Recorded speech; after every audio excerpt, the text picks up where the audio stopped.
Let us pray. I will lift up mine eyes unto the hills, from whence cometh my help. A help cometh from the Lord, which made heaven and earth. Loving Father, in this chamber where the people's representatives gather, we pause once again to offer you gratitude for the gift of this good land on which we live, and for this nation which you have inspired over so many years for the cause of emancipation, equality, and self-determination. Continue to inspire these, our elected leaders, to the guidance of the Holy Spirit. Continue to guide all Barbadians as a people renew our faith, strengthen our hope, enlighten our understanding, and enlarge our charity. Through Jesus Christ, our Lord. Amen. Let's say the Lord's Prayer. Our Father, who art in heaven, hallowed be thy name. Thy kingdom come. Thy will be done on earth as it is in heaven. Give us this day our daily bread, and forgive us our trespasses, as we forgive those that trespass against us. And lead us not into temptation, but deliver us from evil. For thine is the kingdom, the power, and the glory, forever and ever. Amen.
The first read.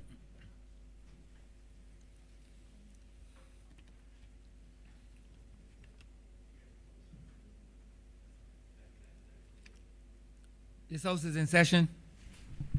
Minutes for the meeting held on Tuesday, July 27th, 2021 to be confirmed. Mr. Speaker, I beg to move that the aforesaid minutes be confirmed. The question is that the aforementioned minutes be confirmed. All those honorable members in favor, please say aye. Those against, please say no. Meeting the ayes have it. The aforementioned minutes are hereby confirmed. Announcements by Your Honor the Speaker.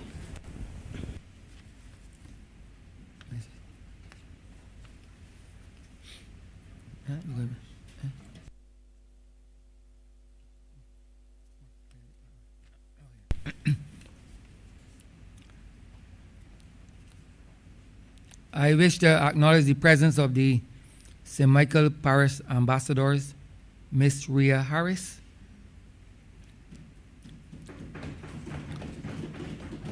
Mr. Shaquille Waif, Public Relations Officer, Mr. Adrian Boyce, Project Coordinator, Ms. Tamara Todd, and floor member, Ms. Gina Millington. I hope you have an enjoyable stay and that you take fully appreciate the proceedings in this honorable chamber, and that when you return with in-depth knowledge of what it means to be in these hallowed chambers.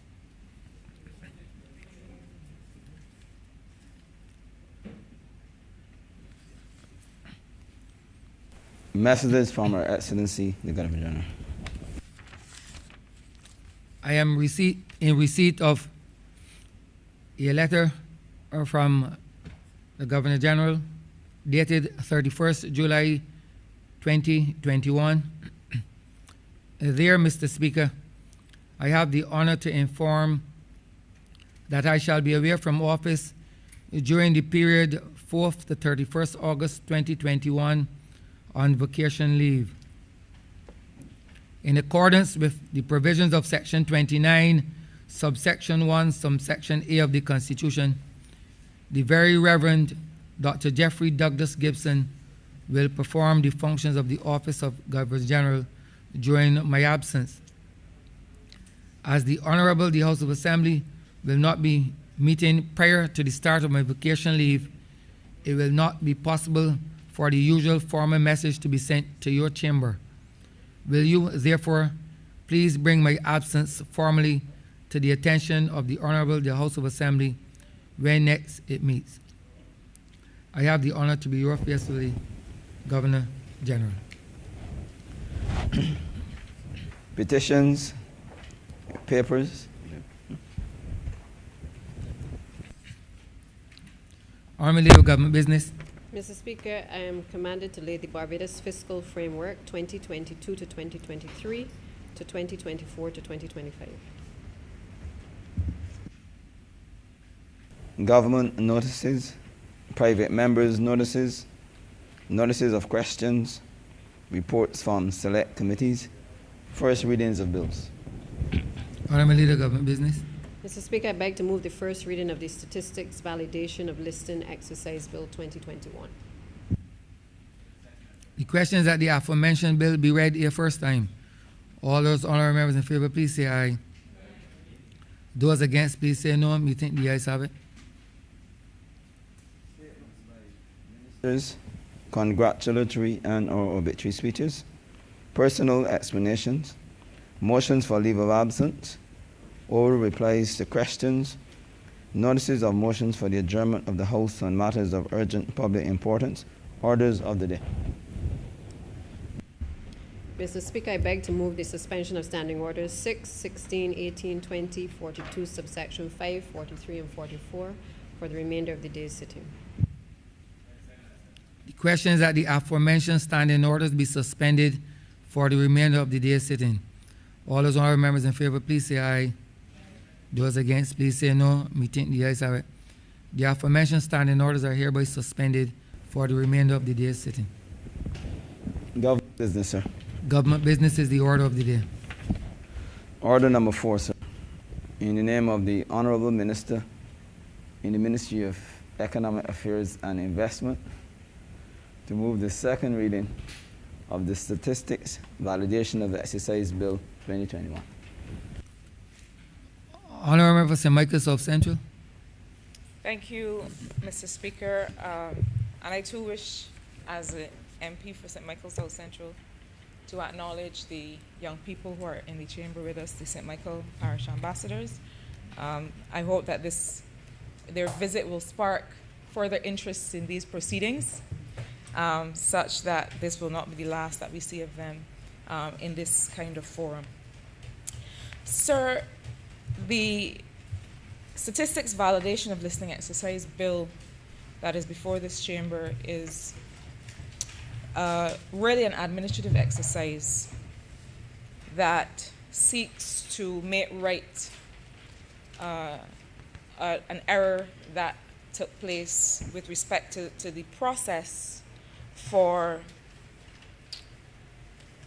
creating the legislative framework for the census to be executed. And I'll just give a little bit of background as to what transpired there. Now, the census takes place, as we are aware, every 10 years.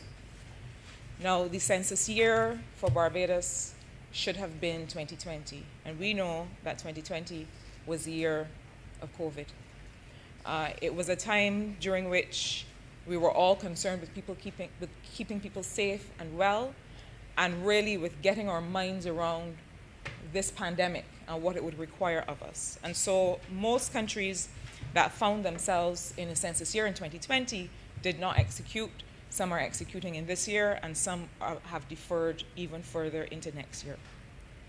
Now, we put in place the framework to be able to execute the census. It is such a major undertaking, and it is properly called the National Population and Housing Census.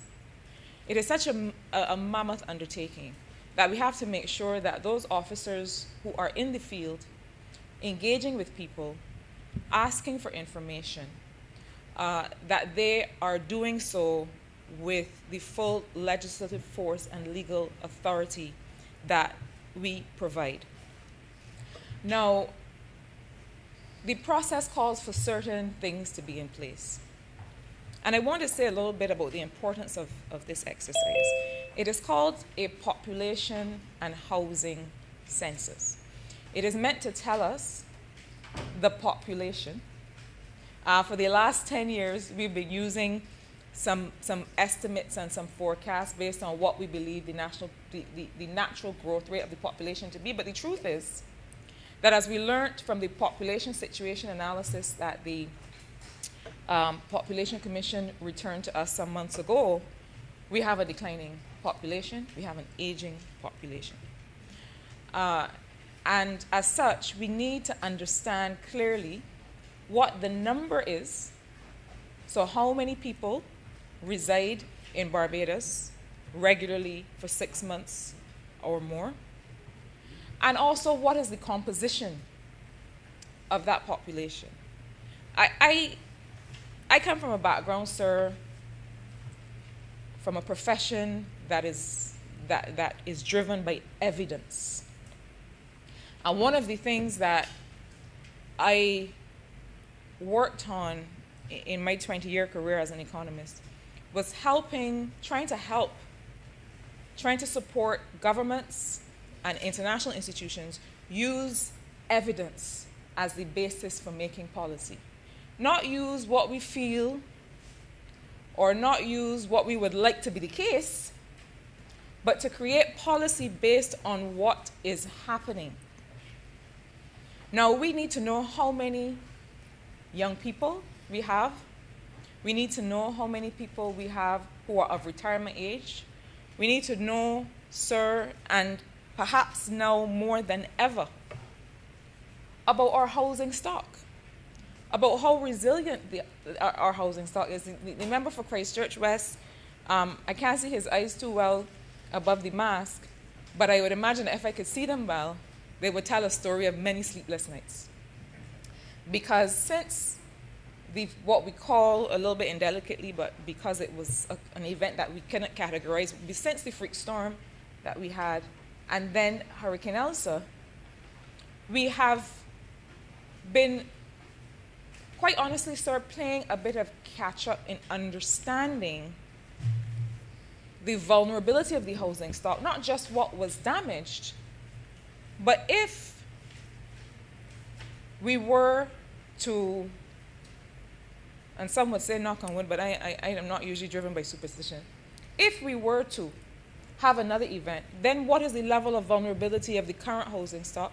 How are we able to build housing more resiliently? This is perhaps the question of our time. But not only that, if there were another major policy issue that we had to settle, it would be, what are the particular vulnerabilities that people are experiencing? And how can we address them? One of the things that we were able to develop and learn and practice in the midst of COVID also relates to the Ministry of People Empowerment and the services, the social services that they're able to provide.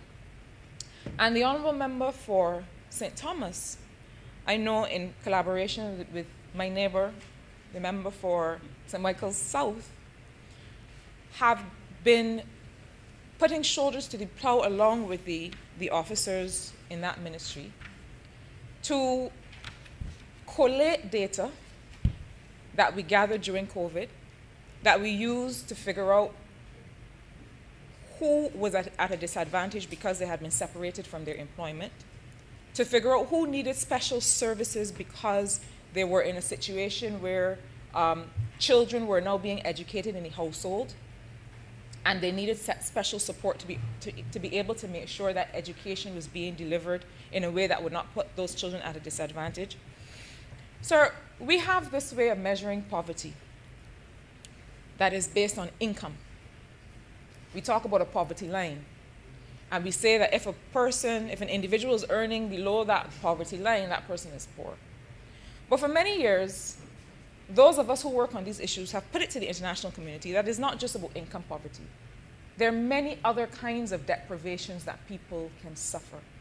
So I could be making a certain salary, but I could have 10 people in a household to support on that salary.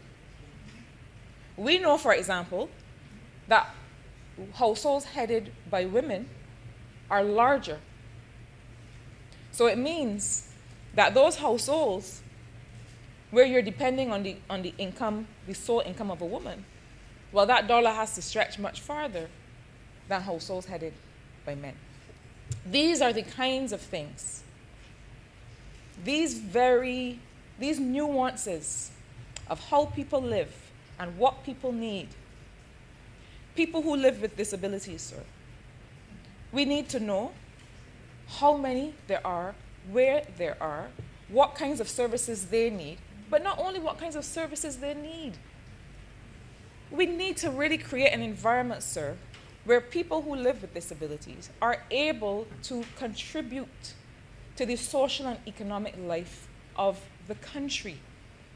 For too long, we have considered that such individuals are mere consumers of government goods and services. Cannot be. We all have our particular gifts and talents to contribute to our communities and to our country. And what the census, in helping us to be able to count not just the numbers of people living with disabilities, what kinds of disabilities, what the census allows us to do is not only to figure out what kinds of services are required, but also how can we create an environment where those individuals are given their best chance to be able to work and live productive lives.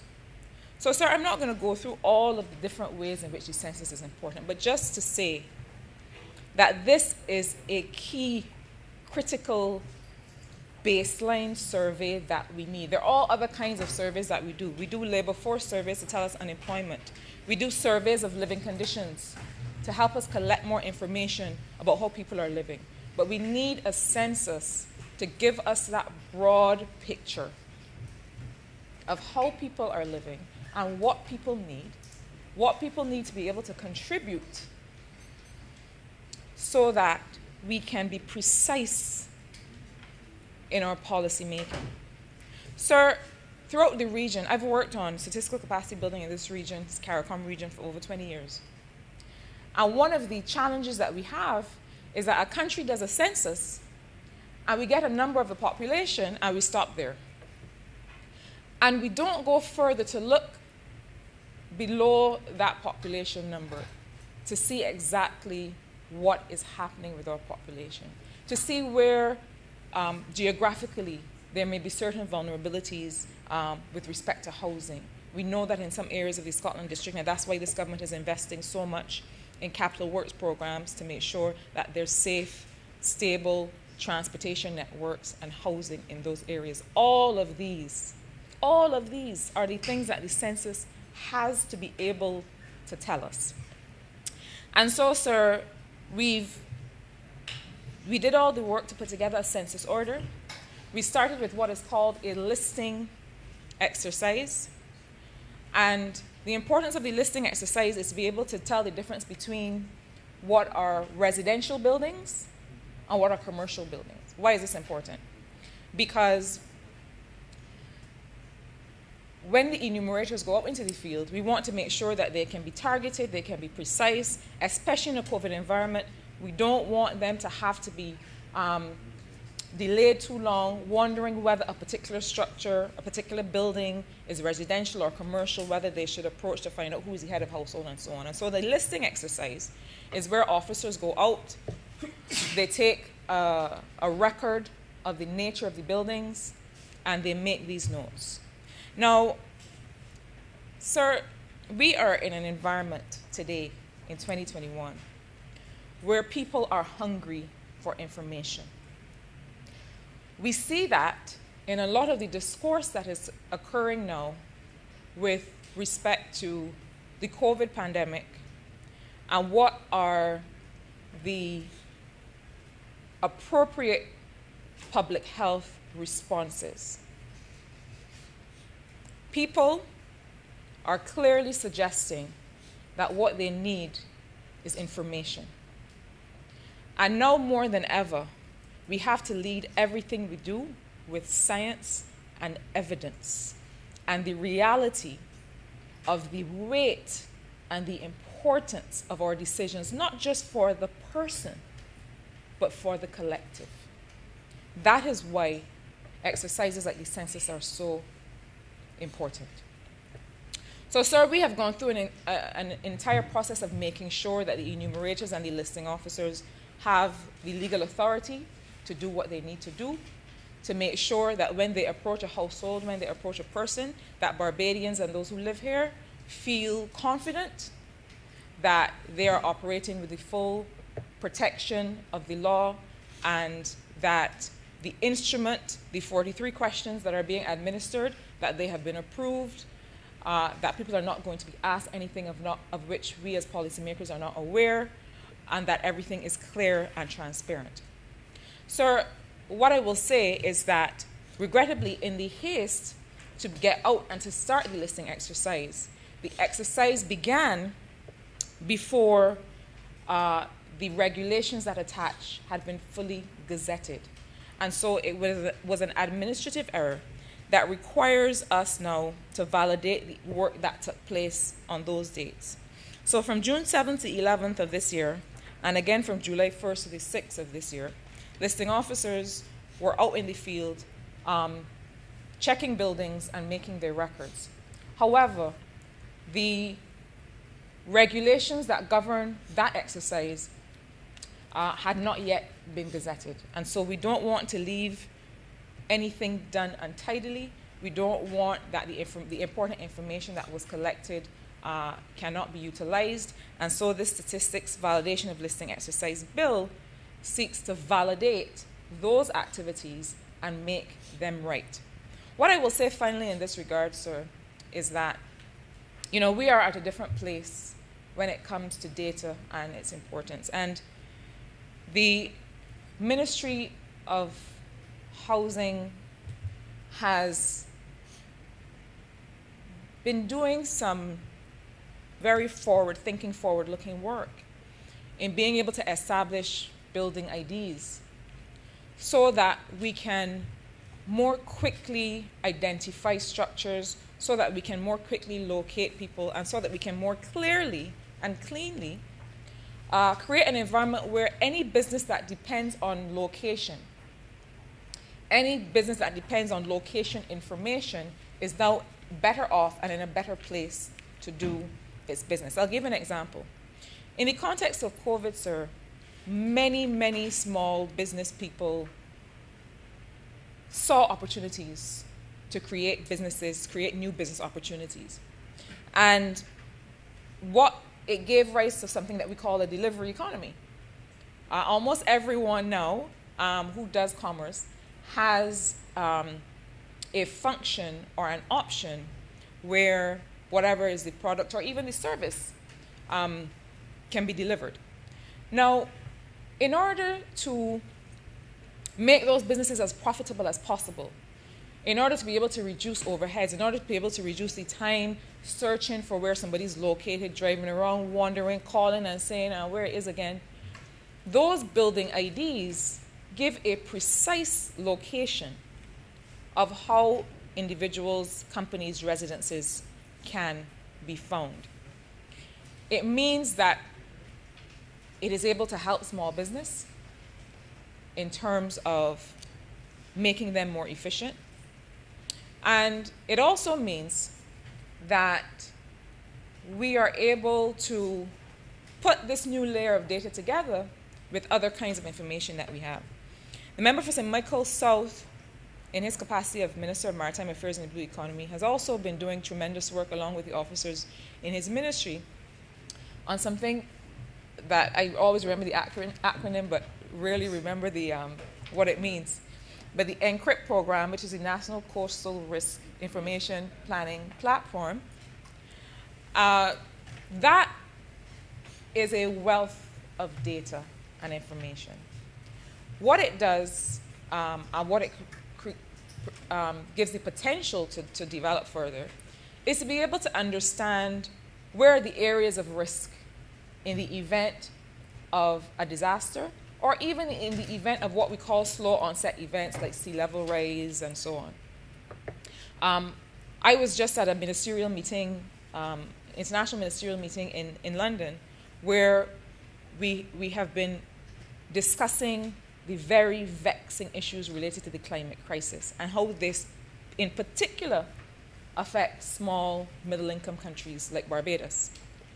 And, you know, we also saw yesterday the publication of the Intergovernmental Panel on Climate Change report.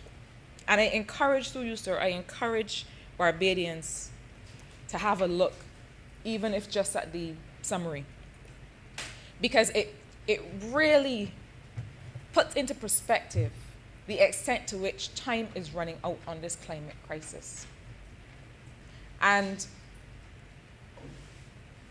you know, the international conversation is an interesting one, and there's going to be plenty of time to talk about that. But while we do the advocacy to say to the world, those high-emitting, greenhouse gas-emitting countries have a responsibility to us, countries that do not contribute to the climate crisis, to protect and to account for the losses and damages that we experience while we do that work. You know, we have a saying that many of us, my colleagues and I, have come to use that is a bit colloquial, sir, but I'm sure you will allow me to say it: drunk or sober, mind your business. We, as a small island, have to mind our business when it comes to adapting to the climate crisis. Because as much advocacy as we do, nobody's coming to rescue us. We make the case as far as we can take it, but let us not believe that anybody else believes that they have a duty to rescue us. And so platforms like the Encrypt that tells us what buildings are at risk, what communities are at risk, based on certain storm surge, based on certain sea level rise, and so on. When we put that together with the building ID, when we put that together with a well-done census, with a well-done survey of living conditions, that gives us the richest set of information that we can have to plan across the policy areas, from housing to the disaster emergency management, to every single area of work that this government does to provide services to and to protect its population. So, sir, I took the opportunity of this small administrative matter just to remind Barbadians again about the importance of the census, about the importance of having a short conversation with those young people who are coming around in their pink shirts to ask a few very important questions. We have the Data Protection Act, we have the Statistics Act, which provide for the protection of that data.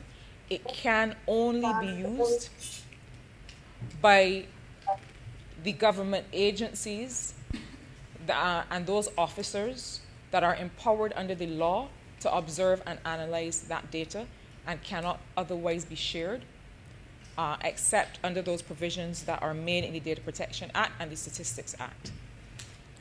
But it is important. It is important to give us everything we need to develop the best policy possible on behalf of the people of Barbados.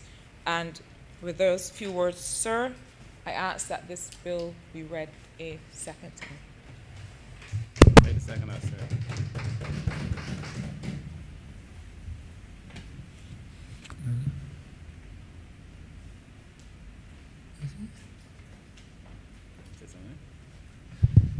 Honourable member for Michael South. Thank you very much, Mr. Speaker. I will be very brief. I just wish rise to support the presentation made by my honourable colleague and my neighbour, Mr. Speaker, sir.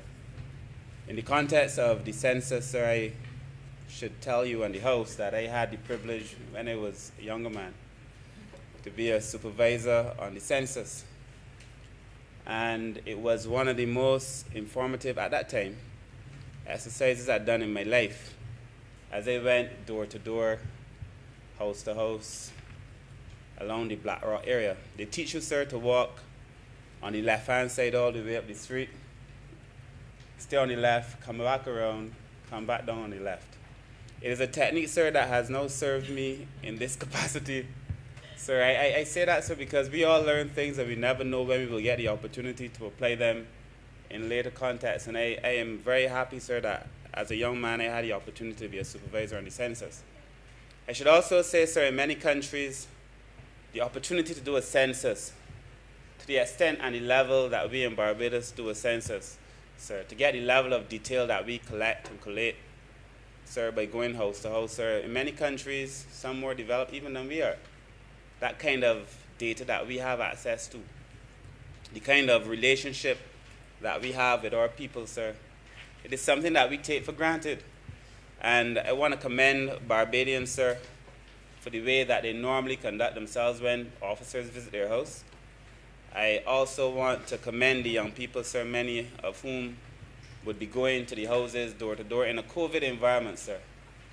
And we all, sir, in our various ways are putting ourselves out there for the good of a country that has been extremely good to us. And I just raise, sir, to give support to that, which my honorable colleague spoke on. But also to say to Barbadians, as we conduct the census, this information, sir, is going to be extremely useful in helping us determine a pathway forward for the many of us who exist in this country. I also want to say, sir, that as we speak to the importance of having that data, sir, I gave a speech on July 3rd or 4th. And I remember it was a speech the honorable member for St. Michael's South Central just spoke so eloquently to issues of climate change. I remember, sir, it was a speech, and I know, sir, that you two are very concerned with climate change, sir. I know that you've been leading, actually, in many ways, the parliamentary groups across the world. But I remember on that speech, I had written myself some notes, and it was very difficult, to be truthful, to be loyal to my notes when on July 1st this year, we were dealing with a hurricane, July 1st, July 2nd. And it became extremely clear to me that in all these matters, sir, that some people may think are academic matters or matters for the minister in the Ministry of Economic Affairs and Investment, sir. These things affect all of us, sir, now on a day-to-day basis. And I remember, sir, saying as I spoke, it is very difficult to speak to you now, recognizing that Barbados has just been facing a hurricane, sir, in a situation where we have not offended the climate, but we are victims now, sir, of the climate's discontent. And I remember, sir, as I spoke then about the issues that we were facing with housing, our housing stock, and the need for us to get support for that housing stock, sir, our roof-to-roof program, and the need for us to get support for that. But that what we needed, sir, was detailed information, the kind of information, sir, that a census gives you. And so we present the need for us, sir, to do the census, sir, to make the minor corrections, sir, but to do the census in a manner, sir, that would allow Barbados to make decisions. And that when we go to the international environment, sir, it has become extremely clear to me in all of my meetings, sir. It has become extremely clear to me. I remember, sir, again, when I was a younger man, when the former Prime Minister, Owen Arthur, had returned, I think it was from Mauritius. And he said, sir, in 2007, that the only contribution made by one of the leading developing countries in the world was that small island developing states must do this thing on their own. And he kept repeating, small island developing states are on their own. And in the history, sir, and in the conversation on small island developing states, I mean, we say that as if this is one great, big, happy collective. But even in that group, sir, there are divisions and uppers and lowers. And if you look at the revenue, sir, the income capacity for us in the Caribbean region to be able to access resources is very difficult. It is very, very difficult, even in that context. And therefore, we need to have information that is accurate, sir, that tells the story of Barbados, sir, that we had a Category 1 hurricane and that it did the kind of damage that it did, moving as fast as it did, sir, it tells us that we need now to be very careful about how we plan out. And sir, this census must be seen in the context as being a necessary tool in our whole arsenal, sir, of building not only our statistical resources, but building who we are as a people. And sir, I do not wish for us to walk away thinking that as we go forward, we can do what we had always done. Those days are gone. And sometimes, you know, when we are doing a census, people often ask you, what you want to know all this thing for? Or you want all of my business for? I remember, sir, because I was a supervisor. And I had then to go and resolve issues, very few, but sometimes between the householder and the person, you know, what you want this information for? We now must have this information to plan in Barbados. Simple. We must plan for Barbados, sir, as it relates to our own affairs, but we must plan, sir, on the international stage. And we find ourselves, sir, as a country that has always punched above its weight, sir, but that must now mean something different now, too, in the context of things. Very recently, sir, I had the unfortunate experience as a minister of receiving support from an international agency to do important work in fisheries, only to be then told that Barbados' GDP is too high. Because our GDP is so high, the resources that were formerly made available to the country would no longer be made available to the country because our GDP is so high. And people assume, sir, that there is no cases of deprivation perhaps, or not to the extent that we have it, or that Barbados is so middle income, sir, that our housing stock, we don't need support for our housing stock, that most people, for the most part, sir, when they turn on their tap, sir, can get access to clean drinking water, that we don't need support for our water resources, sir. And most people make the assumption, sir, that our road network is so good, sir, and they compare it to other places. But the reality is that those of us who live here know that we have a need to do better. And that all of this information, sir, will put us in a situation where we can indeed do better. And it is in that context, sir, that I wish to support the presentation by my honorable colleague, sir. It is important that all of us set the context every single time we speak, sir. Every time we speak now, sir, because Barbados does not exist in a vacuum. We do not exist on our own, sir. And that our conversation must always now be, unfortunately, an international conversation, because there are those in the press too, sir, international press, who like to pick up things in the local media and then use that as their reference point to determine whether you can or cannot access resources, whether you deserve to get something or whether you don't deserve to get something, sir. And therefore, the context that I speak on, sir, is that recognizing that this census going forward is going to be so important, I urge Barbadians to comply. I thank the young people who are doing the census, sir. And of course, I want to commend the minister and her team for the amazing work that they're doing in her ministry. Sir, with those few words, I thank you.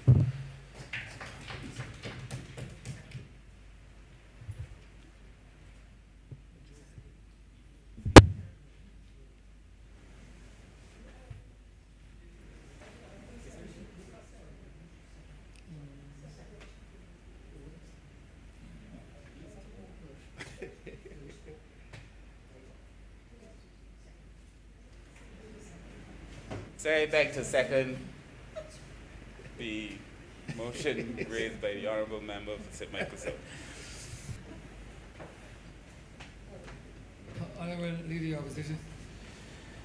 Thank you very much, Mr. Speaker. I wasn't going to say anything on this matter and delay members in their business today. But both the honourable member who led on the presentation of this measure and he who last spoke alluded to the importance of proper use and management of information derived from interaction with people in their home space as the census information, population statistics, etc., this information is gathered. They also made reference to impact of climate change on Barbados, etc., and our vulnerability. And I stand only to make this point, and I do make it seriously and not to be mischievous. I'm personally highly displeased and somewhat distressed at the way the publicly owned state media, in this case CBC, covered in many instances the impact of Elsa on Barbados and the damage wrought on many homes across Barbados. It is one thing to make it clear to the public, this is what we have suffered. The damage has been widespread. In some areas there has been devastation. That's one thing. For it to be featured on CBC repeatedly, people's business being totally exposed to the viewing public, I think it cannot at all be right. I saw repeatedly on the television, CBC, special programs that featured the impact of Elsa on homes across Barbados, and people may want to speak to what they have suffered, but I do not know that you have to carry cameras into every single space, inch of space in people's homes, expose the tremendously poverty-related circumstances under which they lived, obviously, prior to the impact of the hurricane. I thought that was distressing. I see that as very highly undesirable. I think the government should desist from that. I think CBC ought to be strongly reprimanded for it. You cannot bring cameras, expose people to the sort of indignities, in my view, to which they were exposed. I can't believe that I am alone in thinking like that. There is a way that you can capture images without exposing people and creating the kind of undignified circumstances which, in my view, attended many of those visual images that we saw on public television in Barbados. And it was not only once, but repeated. What is the point you want to make? Yes, there was widespread damage. Yes, people need help. Yes, government is on the job. Yes, it will require money. Yes, we're treating it urgently. But to have to come and repeatedly expose that type of situation to the whole of Barbados, and in these days to the world, I think that that was totally unnecessary. It is totally unbecoming, and I call for a stop on that. CBC ought to be remanded, and government needs to ensure that this type of thing does not continue. I have stood in this parliament. I remember you mean reprimanded, not remanded. Reprimanded. Yes. Well, it may come to the point where one or two people at CBC may have to be remanded if they continue with the type of behavior that I see them. I use that in the figurative sense and not in the actual sense, because I'm not suggesting anybody's committed any crime. But certainly, Mr. Speaker, I recall days when one particular member of this House from the then opposite side of the opposition would have been chided many a time, because every opportunity that a key was presented to somebody accessing a new house, it was highlighted on TV. Now, that, I don't think that is necessary either. But at least you're showing somebody getting the keys to a new brand house. What we're talking about here is repeated exposure of people's misery and the circumstances in which they have been living even before Elsa descended upon them.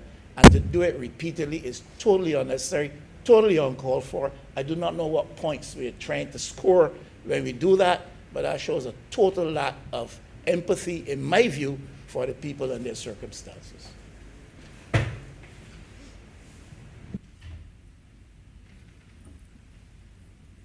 Honorable Mr. Microsoft Central. Thank you, sir. I would thank the two speakers who came before me. And I do accept to confess that I am at a bit of a loss to understand the relationship between the last intervention and the bill itself. But the Honourable Member for St. Michael West knows that as he has gone on record as enjoying the sound of my voice, I don't necessarily mind hearing his own interventions on any topic. And I would like to thank the member for St. Michael South for giving support to the fact that the census is really about being able to provide for people and having the wherewithal to so do. The one thing I would emphasize as I wrap up, sir, is that I think that even while we have to remain vigilant and we have to remain cautious as we proceed with activities like the census, it perhaps comes at the appropriate time. It comes at a time when, as a result of this pandemic, there are many questions that we have to answer. You know, one of the things that we realize is that even a census, as it occurring as it does every 10 years, does not tell us often enough the things we need to know about the population. That's one of the reasons that we had to, and we were pleased to have the wonderful collaboration of the University of the West Indies on the Seek and Save survey. That survey allowed us to do something that is perhaps unprecedented in the last year and a half of the world experiencing COVID. And it is that it allowed us, as a small country, as a small population, to really go after, to really target and isolate occurrences of this virus, and allowed us to respond more quickly and to keep people safe. I want to, through you, sir, to Barbadians, encourage Barbadians to respond to the census and the enumerators as they did to the young people from the university who helped us with the Seek and Save survey. Getting information about how people are living and what people are experiencing as they're experiencing it, especially now, is extremely important.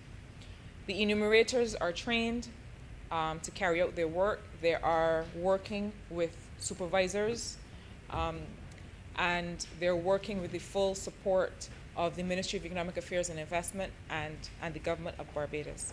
And so, as I close, I simply want to reiterate the importance of this exercise, to thank those who are, as we speak, in the field testing, making sure that everything is in order to carry out the exercise over the next 8 weeks and to validate that data. And with those words, sir, I move that this bill be read a second time. I'd second that, sir. The question is that the aforementioned bill be read a second time. All those honorable members in favor, please say aye. Those against, please say no. We think the ayes have it.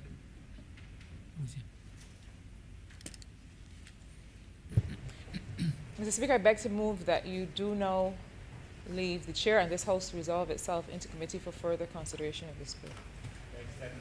The question is that the Speaker do now leave the chair and the House resolve itself into committee for further consideration of this bill. All those honorable members in favor, please say aye. Those against, please say no. Me think the ayes have it.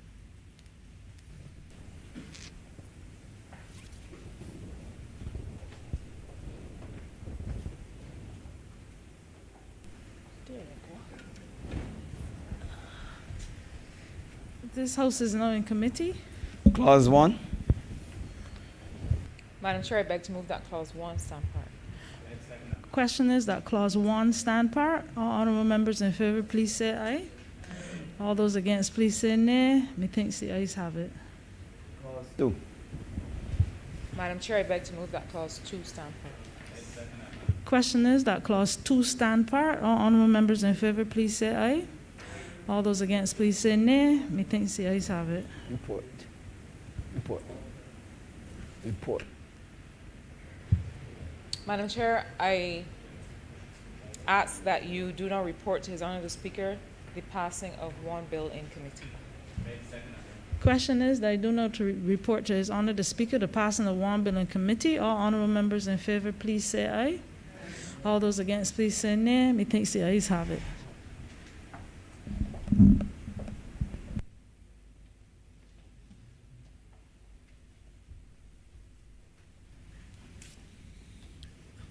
The chairman of committees is reporting the passing of one bill in committee.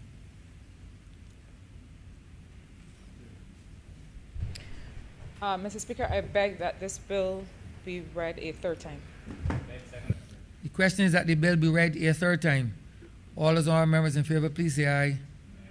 Those against, please say no. Me think the ayes have it. Mr. Speaker, I beg to move that this bill do now pass and be cited as the Statistics Validation of Listing Exercise Act 2021. The question is that the aforementioned bill be passed and so cited. All those honorable members in favor, please say aye. Those against, please say no. Me think the ayes have it. This bill is passed and so cited.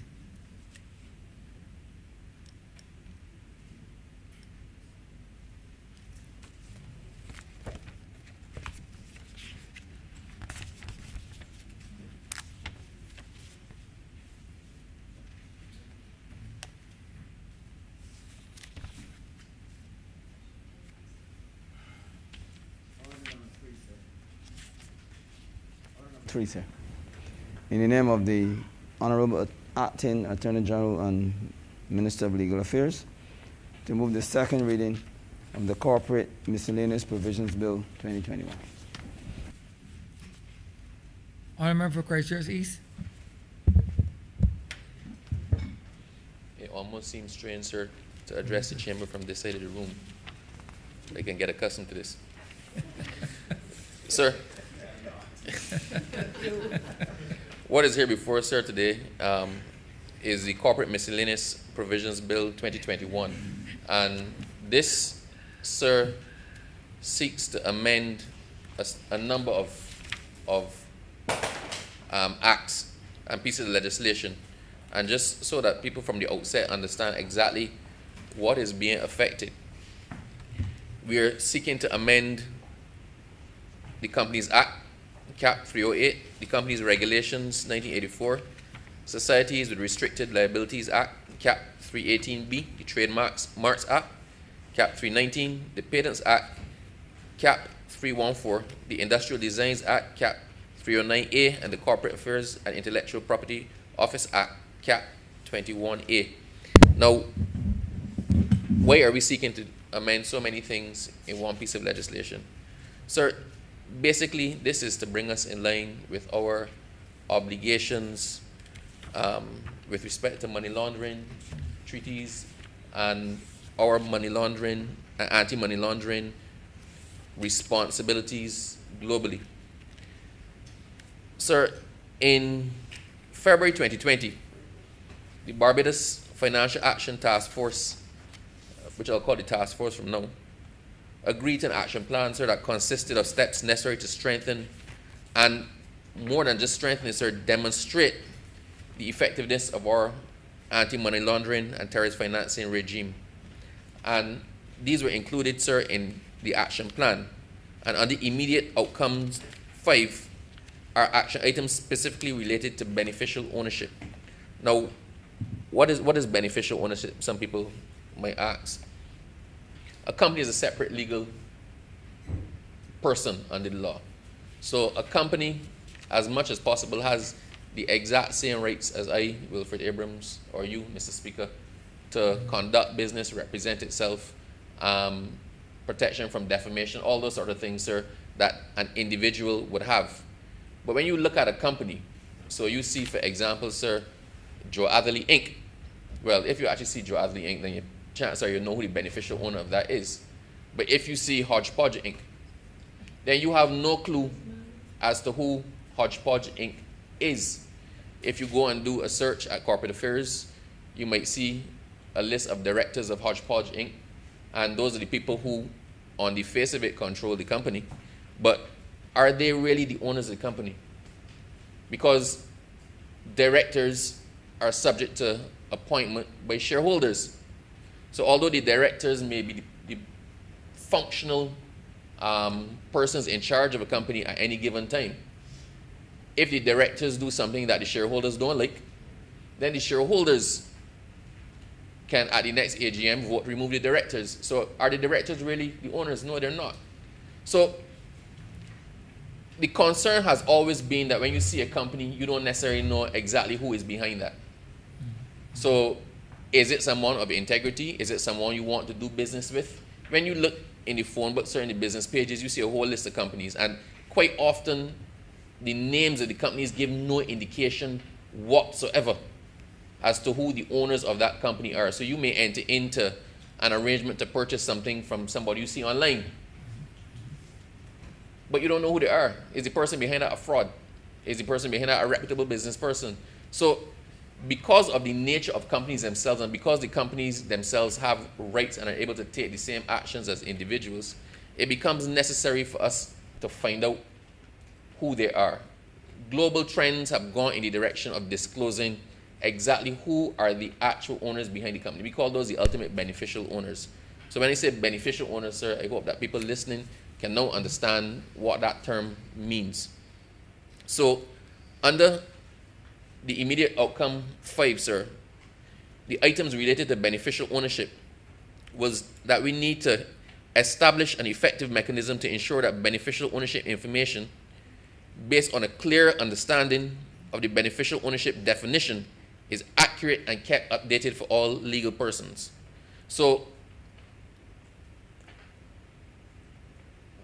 those who have had reason to delve into company law, or those who've had reasons to deal with companies, know that traditionally in Barbados, companies lag in their filings.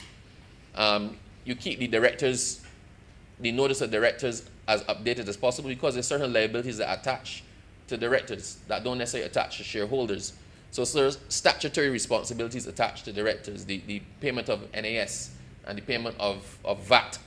If those are not done, then those may form a personal liability on behalf of the director, but not necessarily so the shareholder. So sometimes people trade shares, buy and sell shares, swap shares, pledge shares, but those shares are not notified, or that change in the ownership of the shares is not notified to corporate affairs, right? So that is kept in a separate register by the secretary of the company, and it may never reach corporate affairs. But if a director resigns, then it's incumbent upon the secretary or the other directors to file a notice of change of directors. So one of the things that we have to do is to ensure that the beneficial ownership information is kept updated for all legal persons. And then the second part of that, the second limb of that, is to subsequently demonstrate that this mechanism is actually effectively applied, and to ensure that the Financial Intelligence Unit and the law enforcement agencies and competent authorities have timely access to such information. So not only are we saying that what has to happen is the beneficial ownership information has to be updated and kept updated, but we're also saying that the authorities, the proper authorities who might be interested in this information must have timely access to such information. Then, sir, what if you don't do it? We have to introduce effective, proportionate, and dissuasive sanctions for legal persons who fail to obtain or keep accurate their updated information. And we have to demonstrate to the international community that we are actually doing that. One of the biggest complaints about Barbados on the international scene, sir, is that we are passing legislation, but there is no evidence that we're actually enforcing it, because they're not seeing the amount of money laundering cases or convictions that should show that our regime is strong and enforceable and also being enforced. Quite frankly, sir, we end up towing the line of international standards where such standards may not necessarily be applicable to Barbados. These standards are set in many instances to accommodate those jurisdictions where money laundering is rife, where they're looking at funding of international terrorism, where money is being passed through that might be going to ISIS. So the fact that we have not prosecuted or convicted enough persons might be one or two things. It may be it doesn't happen here in Barbados, or it may be that our regulatory regime is not sufficient to catch it, and our enforcement regime is not sufficient to prosecute it. But in any event, what we're doing is saying we're moving away from that gray area. We're going to put all the things in place. We're going to empower the authorities to investigate, prosecute, and reprimand persons who are guilty. Having put all these regimes in place, let us now see exactly what the extent of it is in Barbados, whether it's a lot or whether it's zero. That's simplifying it as simple as I can actually take it, sir. So, the intention, sir, was that we would have made satisfactory progress by now. So, what are the actual amendments that are necessary to strengthen the existing mechanisms to ensure that the information is obtained, the information is registered, is accurate, and is kept updated for all legal persons?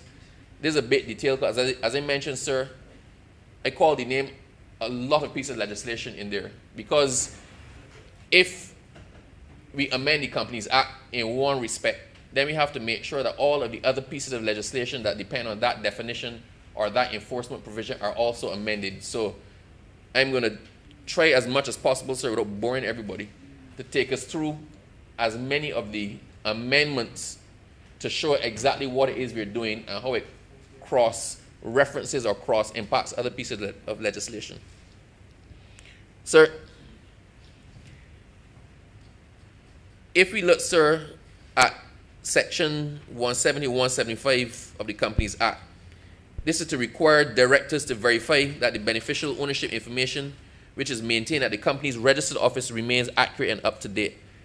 As I said, that provision, sir, is there, but the amendments now seek to actually make that a bit more rigid.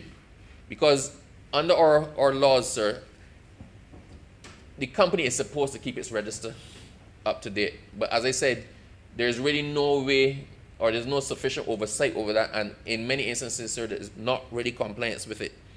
So, in addition, sir, the company's directors will be required to notify the corporate registry within 14 days of any changes in the company's beneficial information, inclusive of the date on which the changes took place, or a corresponding penalty provision, sir, to address circumstances of non-compliance is also being introduced. So it is not even going simply to providing the information of the change of beneficial ownership. They need to know when it happened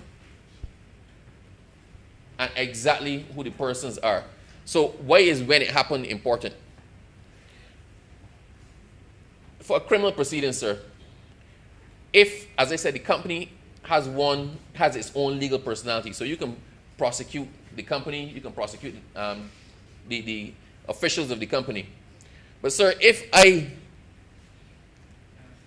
am the owner, the major shareholder in Corrupt Practices, Inc., and something happens today, we engage in corrupt practices today, and tomorrow I sell my shares in Corrupt Practices, Inc. to John Brown, then is John Brown actually liable, or should John Brown be investigated for what happened before? That is why it's important to know when John Brown actually took control of the company, so that the guilty parties or the culpable parties don't escape, don't hide behind the curtain, sir, and escape responsibility for their criminal actions on the basis of the separate legal identity of the company. So we're stripping away all of that. So the actions, the directors, the shareholders, all of the transactions of the company, including with relation to its own internal ownership, should be declared, should be registered within 14 days, and should be available for inspection. And that, sir, is something that we don't have at the moment. So the amendments, sir, also significantly strengthen the penalty provisions for contravention of record keeping, sir. That's in Section 175A, as well as the existing penalty provisions of Sections 432 and 34 of Division D, which addresses penalties and offenses under the Companies Act. So this directly corresponds with the recommendation of the task force, sir, to introduce effective, proportionate, and dissuasive sanctions for legal persons who fail to keep accurate and to update their beneficial ownership information. In addition, sir, the amendments will make provision for the proper administration of Section 392 of the Companies Act, 392A of the Companies Act, which was recently introduced by the Companies Amendment Number 2 Act 2019, and requires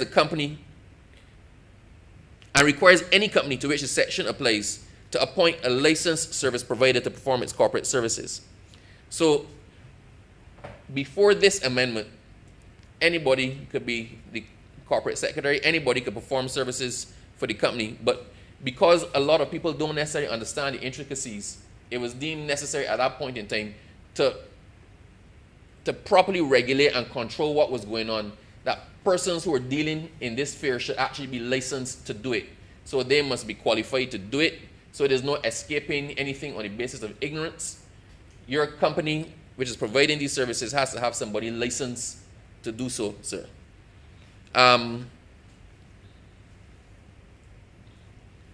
Similar provisions, sir, in relation to record-keeping requirements and access to records, the requirement for the appointment of a service provider, where applicable, and for corresponding penalty provisions, are also being introduced into Societies with Restricted Liabilities Act, Cap 318B, by way of amendment to Sections 24, 29, and 38 of the said Act. And those mirror the provisions contained in the Companies Act, sir, to make it clear that these apply equally to societies with restricted liability.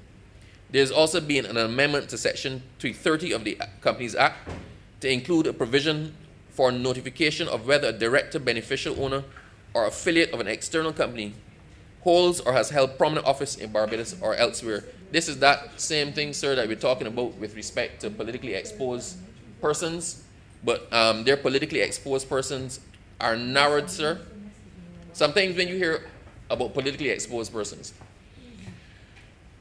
a lot of people now have become very afraid of holding public office or holding or linking themselves in any way with the political class or with the political machinery. When we initially, sir, assumed government, we were looking and we were trying to find persons to sit on boards. There was a fear that if just by sitting on the board of a school, you now become a politically exposed person. And the fear was there for them, it was there for chairmen. People thought you have to declare all your assets. People thought you'd become open to investigation. People thought you'd be a target in the paper. And there was this misunderstanding as to what politically exposed persons are. So, and the definition of politically exposed persons varies depending on who wants it. So the banks have their own requirements. Somebody else may have their own requirements. If you're going to do business with a company overseas, they may have their own requirements, right? So for the avoidance of all of that, in this instance, sir, we effectively limiting the persons to who that notification applies. So whether a director or beneficial owner or an affiliate of an external company holds or has held a prominent public office in Barbados or elsewhere, right? And these provisions were included for domestic companies and facilitate adequate due diligence as part of Barbados' anti-money laundering obligations. So, of course, I can see down the road, the issue is going to be what is prominent. But we are doing it, sir, and we're becoming compliant, but I have my own personal views on all of this. I understand what is trying to be achieved by the global market, but equally, we in Barbados are a small country. We cannot hold out. If we want to do business or play in the big game or in the big league, sir, then we have to toe the lines that are being set out. The golden rule, he who has the goal makes the rules. And these rules are rules that are required for us, and we are doing them, sir, to comply with our anti-money laundering obligations. Sir, the other things we did, we had to make some amendments to address World Bank recommendations. So several of the amendments in the Companies Act seek to address recommendations identified by the World Bank in its report entitled Improving the Business Climate in Barbados, Reform Note, June 2019, 2019. And these include, sir, the removal of the requirement for an attorney at law under Section 44.3 to provide a declaration in relation to an incorporator to satisfy the requirements of the legislation. For a long time, sir, attorneys at law have incorporated companies. I think attorneys at law do it. I think accountants now do it. Anybody can incorporate a company, and a lot of people don't know that. In many countries, sir, you can cruise in to their corporate affairs or do it online and register your company yourself, providing the required information. In many countries, sir, a company can be registered in a day. So there's no need to do it. Once you, the business person who has a company, you know exactly what you're doing, you can go and register another company and another and another. In Barbados, sir, there's a requirement under the Companies Act that if a lawyer does not incorporate the company, that the lawyer still does a certificate or declaration stating that the person is not of a certain ilk. That is now being removed. That is considered an impediment to business and to ease of doing business, and that is actually being removed. Another thing, sir, that's being removed is a mandatory requirement that a company must have a seal as per Section 25(1) of the Act. Right now, in Barbados, companies are supposed to have a seal. We know that when we incorporate a company, we as lawyers incorporate a company. For the time you finish, the next thing you're doing is advising your client to go to Joseph's Brothers. I'm not advertising anybody, and purchase a seal. People don't understand what a seal is. The seal is a stamp. It's a stamp. Once upon a time, the seal, you poured red wax, melted wax onto the parchment, and then the seal was pressed in, and it was a raised seal, an embossed seal, that says that this document has been formally applied in the name of the company, in the name of the person. So kings had it. Persons actually had signet rings. A lot of us wear these very big, ornate rings and don't even understand what they were initially for. Persons of importance or business persons had the seal on their finger, and they would melt wax from a candle and they would use the ring and press it in. And that says that it's not just a signature. This is a serious enough document that I've placed my personal seal on it or my seal of office. So we inherited that. Quite frankly, sir, it is very seldom that you have the requirement to apply a seal of the company. You might have the requirement to apply the seal if it's a transaction involving land or the disposition of land. But apart from that, for the average company, small company doing business in Barbados, you may stamp on the seal and you see it. Sir, some people have the seal and figure, well, I have it, I might as well use it. So at the end of a letter, which is of no consequence whatsoever, you place the seal of the company because it's sitting there on your desk and you have a stamp pad. But is it really necessary? The World Bank recommendation was no, it isn't. So that is actually being removed, sir. So amendments to provide for continuity of business in light of COVID-19 pandemic, sir. Some of the amendments in here seek to extend the time for filing of certain documents under most of the piece of legislation I called at the beginning. But for completeness, we seek to extend the time for filing of certain documents under the Companies Act, the Trademarks Act, the Patents Act, the Industrial Designs Act, for which the deadline of a number of these fell during the curfew and shutdown period as a result of COVID.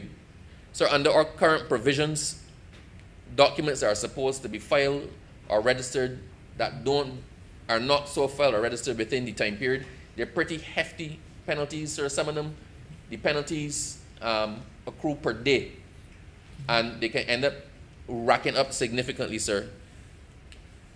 The Corporate Affairs Office and Intellectual Property Office made certain accommodations to facilitate the continuity of business and to alleviate unnecessary hardships to the public during the months of April and May at the time of the national curfew and shutdown arrangements. This is as part of the government's response to the pandemic, sir. But we're actually now amending the legislation slightly to allow the minister by order to make certain provisions to extend the deadline for filing documents and to give it retrospective effect. And this will allow for Corporate Affairs and Intellectual Property Office to quickly make accommodations for extended filing in emergency situations, sir, thereby minimizing disruptions to business continuity. So effectively, because of what COVID has done something. COVID has made us look at a lot of aspects of the way we do business and a lot of timelines and a lot of things that we thought were cast and written in stone. Now, if we, sir, were to apply the penalties that accrued as a result of persons missing filing during the COVID period, well, first of all, it would be unfair to do it because if corporate affairs was not open, then the persons could not file. But let's say corporate affairs was open, but my business was interrupted or disrupted such that I could not comply with the requirements of the legislation. If it is not something that is due to my fault, if it can be clearly seen that this was an extenuating circumstance that may have affected me personally or may have affected a class of persons into which that I fall, then some provision must be there to extend those deadlines to be fair, in the interest of fairness, and to not cripple businesses. So if you applied some of these penalties that accrue per day, a company that has missed filing something for 6 months might find themselves thousands and thousands of dollars in the red, and for a small company, then you can't actually manage that. So, sir, so there's that provision now, sir, for an order by the minister to give some flexibility. In addition, sir, our laws as they stand now do not allow for virtual annual general meetings. The annual general meeting is the validation exercise of the company. That's where you decide on your directors, your board of management, your everything for the next year or for the period. And our laws have always contemplated the personal attendance and a certain quorum for these meetings. They did not contemplate persons not being in the same space. If we extend this even further, sir, there was something, the postal union, one of the largest unions in the world, the second oldest union in the world, sir. The postal union has a meeting, I think, going on all now. And they're looking to change certain aspects of their charter, including putting a provision in that allows now for virtual meetings or attendance virtually. But because that does not yet apply and there's no provision for it, persons have to find themselves, I think it's in Switzerland, personally attending to be able to cast a vote that going forward we don't need to personally attend. So another of the amendments, sir, is to facilitate the hosting of virtual annual general meetings, sir, and as well to validate all meetings held virtually since the COVID-19 pandemic, because some persons, sir, actually did hold their meetings, but there was no provision to. So they're not in compliance with the law as it now stands. So we have to make the provision that going forward, these meetings can be held virtually, and also we have to validate in retrospect, sir, the decisions taken or what flowed from those meetings. And one of the last things, sir, is the amendment of the categories of staff of the registry who can perform notarial duties. So what most people don't know is that quite often you have to execute a document for use or for proof overseas, and it requires a notary public to witness the document. When you go overseas, sir, there are notary publics on every corner. You go into a pharmacy and it will say pharmacy and notary public. Most of the lawyers are notaries public. Some people you would not expect, sir, are notaries public. So it is easy for them, but that is the overseas standard. In Barbados, the notaries public have previously been limited initially to the registrars, the registrar of the Supreme Court, registrar of corporate affairs, and registrar of titles. It was expanded to include assistant registrars. But sir, you still have a situation where there are few persons, and as we increasingly do business with the outside world, we are increasingly called upon to have things adjudicated notarially by a notary public or have them witnessed by a notary public. Quite frankly, sir, the position of notary public is almost the position in Barbados of a JP. So how we view JPs in Barbados and the plethora of JPs that we have, it is effectively that overseas. But they don't have JPs, they have notaries. So we know where we would have a JP sign a document, we now have to find a notary to sign that same document if it is for use overseas. And that poses problems because, sir, if you have 5 people in Barbados doing it, and half the time people don't know in advance they need a notary, quite often they hear it, this has to be filed tomorrow and you need to get a notarial seal on this. And you're left scrambling. So I remember once we were doing a very important case overseas, and we were trying to find a notary. Sir, the registrar was on sick leave. The assistant registrar was out to lunch, some bucks or somewhere, and we literally, in the whole of Barbados, could not track down one notary to execute a document that had to be executed by 4 o'clock. Sir, eventually, I had to go to the sick registrar, to her house. Luckily, it was not COVID times then, so I was not really afraid. But I had to go to the lady on her sick bed for her to execute this document for me. So we're now seeking to extend the category of persons who can be notaries public. Sir, I do hope that there comes a time, probably in the near future, where we extend that category even further, because we have kept it still to within the public service and within persons, the ambit of persons who was initially contemplated. We are widening it slightly, but we're still keeping it within a closed group. And there's no good reason going forward, sir, as we look and further try to improve on our ease of doing business, that notaries should not be in the private sector and should not be other persons who show themselves qualified to use good common sense and of a certain level of integrity that they can actually be notaries as well. But that, sir, is a fight for another day. The other thing as well, sir, the other amendment is in relation to Section 414 of the Companies Act, and to bring these provisions in line with those contained in the civil procedure rules and extending the means of service. So under the civil procedure rules, we extended service to virtual service. So you can email somebody. Once you can actually prove the document was served, that should be sufficient to satisfy the requirements for a lawsuit under the civil procedure rules. But that has not been extended or taken any further to the practical business area. So frankly, sir, if I need to serve a document on Marsha Cattle Inc., right, why should I try to find a process server to pick up and go to Marsha Cattle Inc. when Marsha Cattle Inc. has her registered email address?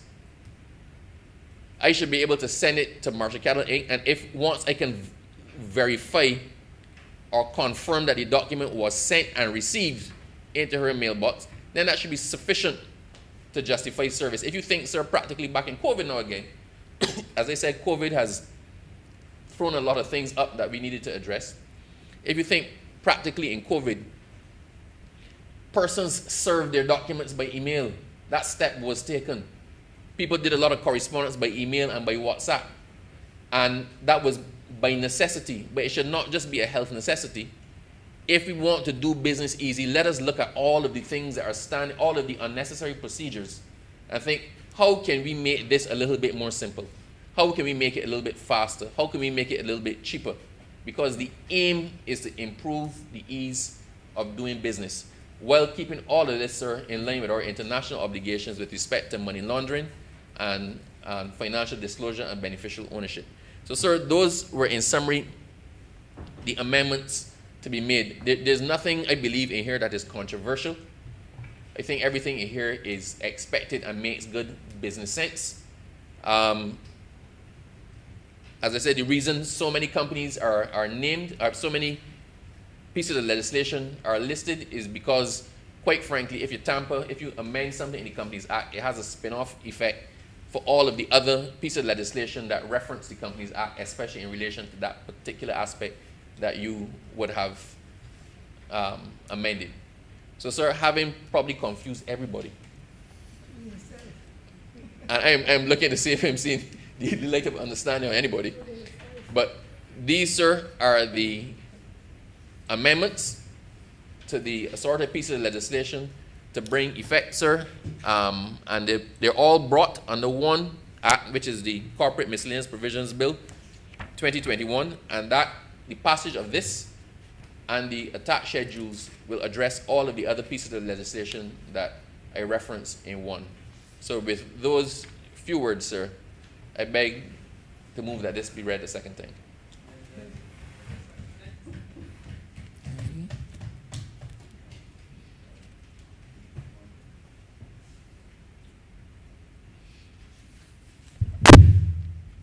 Honorable Leader of the Opposition. Thank you, Mr. Speaker. I took careful note of the fact that the honorable member for Christchurch East, the acting Attorney General, said to us, felt a little strange speaking from the other side. But I thought I heard him say it was something to which he could become accustomed. So I thought it would be fitting I should offer congratulations to him on his acting appointment in this capacity. Do not know how long is the intended period of service in this position, but may he do well, and I am sure he brings a high degree of sophistication to the task. I would therefore not want to be remiss and not offer congratulations to the acting Prime Minister, who will be serving in this capacity for a little while. And it is an honor to serve your country at the highest level. And even though the period of service be brief and be an acting appointment, I think it is worthy of note, and I think Prime Minister in her wise counsel would choose those persons that she considers best suited for the responsibility at the time and in the circumstances. I'm sure both these honorable members would lay claim to a certain degree of pedigree, which is appropriate to the positions and to the task. And I wish them well as they serve over the next while. Mr. Speaker, like me, are you beginning to form the view that the government is running out of steam?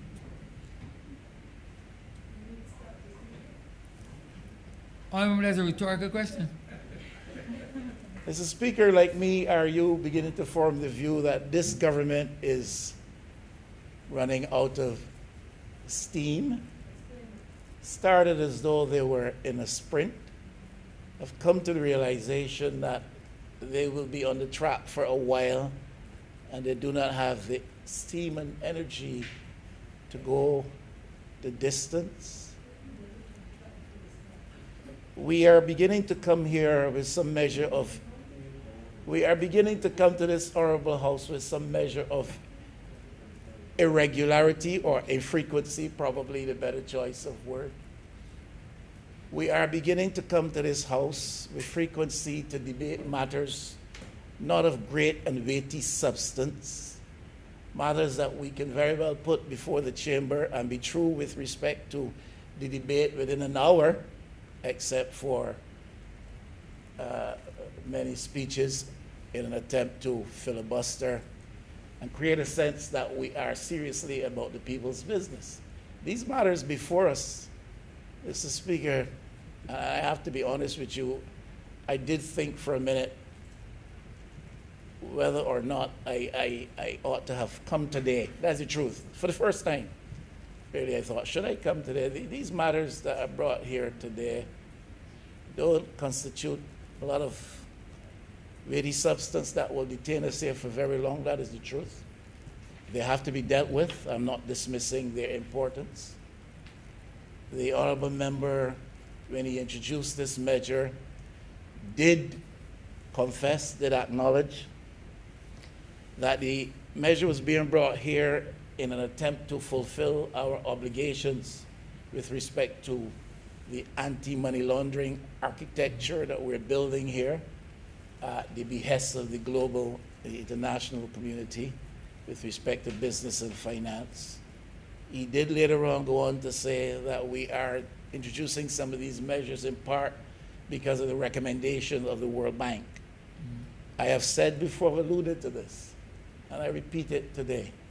We have come here often and brought pieces of legislation, measures here out of expediency, because it was absolutely necessary in terms of how the global financial and business community functions today. We are very much a part of that and feel the need to be compliant. So we come here with bits of legislation intended to serve the purpose of expediency. It's absolutely expedient that we do it. Sometimes a matter of convenience, and sometimes it is a matter of conformity, perhaps, compliance, coincidence with our political agenda or political plans. I think that the government, despite the macro initiatives which have been taken in Barbados over the past 3 years, of which the government often boasts, has lost sight of, lost a sense of the fact that the average Barbadian working class person is being reduced to a life of hustle, Mr. Speaker. And though it be necessary to come here and to bring measures like this because we have to be compliant, we have to do that, but we can't continue to come here and not reflect in what we bring here, that we're possessed of a sense of that reality, that working class Barbadians have been reduced to a life of hustle. Mr. Speaker, you represent an urban constituency, largely working class constituency. You deal with working class people every day, even in your professional life. And you know the misery that constitutes their experience now. You know what they're being faced with with respect to hardship. You know what life is like, if you can still call it that.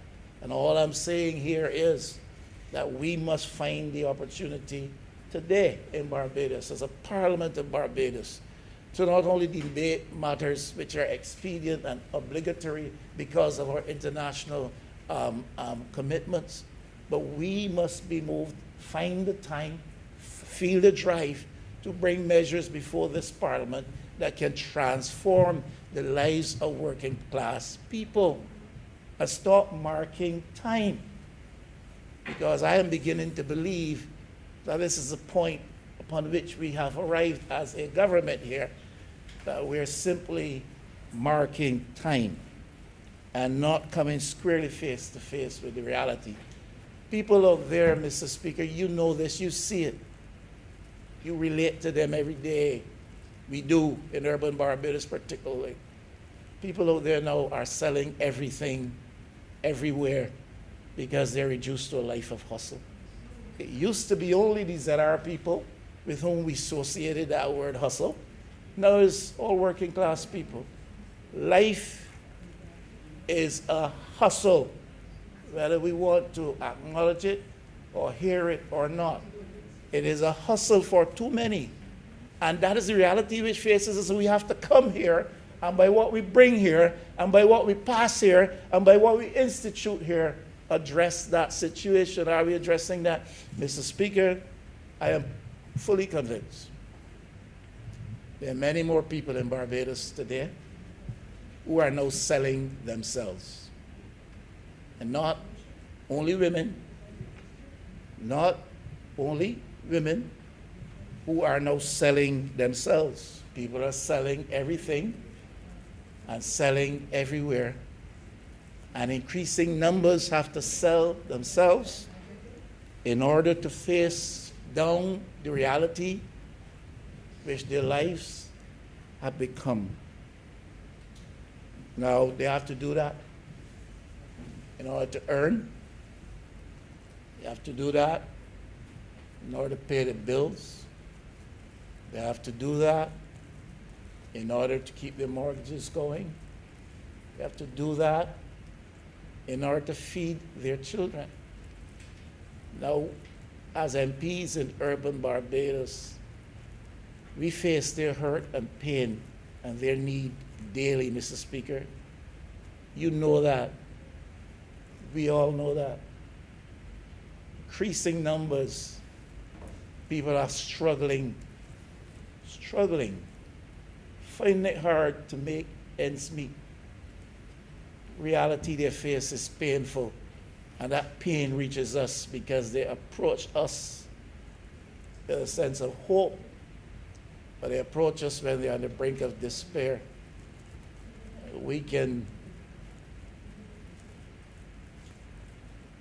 react in whatever way we choose to react when faced with that reality. It will not stop me from addressing it. And all I'm saying is Parliament is here to implement and to treat the measures such as this one before us, and to deal with issues of statistics and population census, and to deal with issues of vesting of lands. All of that is important. But unless we get to that point where we're treating to people's misery, then we're marking time here, and I'm beginning to have a sense that we have lost that perspective. Things are brown. Where do we go as a country? What do we bring into this Parliament that changes the direction, that offers a better day, a better prospect, a brighter hope for people? I heard one honorable minister in recent hours suggest Barbados is now taxed to the max. Now, when we were in opposition over there, yes, we addressed the issue of the level of taxation imposed upon the people of Barbados, which created a hardship. This administration has come to office and has compounded that such that it escaped from the lips of a minister that there's nothing else to tax. You tax to the max. And we know how taxes operate in an economy, Mr. Speaker. They affect costs. Costs are passed on. People's misery is compounded. We need to come here more frequently so, with matters of substance that can be transformative, transformational in the lives of people. 3.5 years now approaching. Sports policy for Barbados. Sports is a big thing in the world, Mr. Speaker. We can't find time to develop and bring to the Parliament of Barbados and to the people of Barbados a viable sports policy that will help to lift people via the medium of sports to a place of greater economic well-being. We can't do that in 3 years and some. We keep talking about it, but we can come all the time with matters relative to international business and matters that would see us become more compliant to the institutional directors of the day, so to speak. A sports policy, big industry. We continue to make sport about sports in Barbados, talk about doing it. You know, yes, we join with those who commend our athletes at recent Olympics, congratulate them on their performance. But why aren't we doing better? And why aren't more of our athletes being exposed to opportunities overseas? And why aren't we building better infrastructure at home to create a bigger platform? So the sports policy, going into the fourth year now, we talk about renewable energy. We talk about renewable energy, talk about it repeatedly. What are we doing? What specifically, what significantly so platforms are we creating through legislation in this place that would see Barbadians get greater opportunity in this? We talk a lot about technology and improving our technological platforms in Barbados. And a lot of the time we're doing so that government may better interface with its public, so that you may be in a better position to more easily pay your driver's license, where we need to make sure that the technology available and accessible, platforms constructed are such that people can build livelihoods out of this.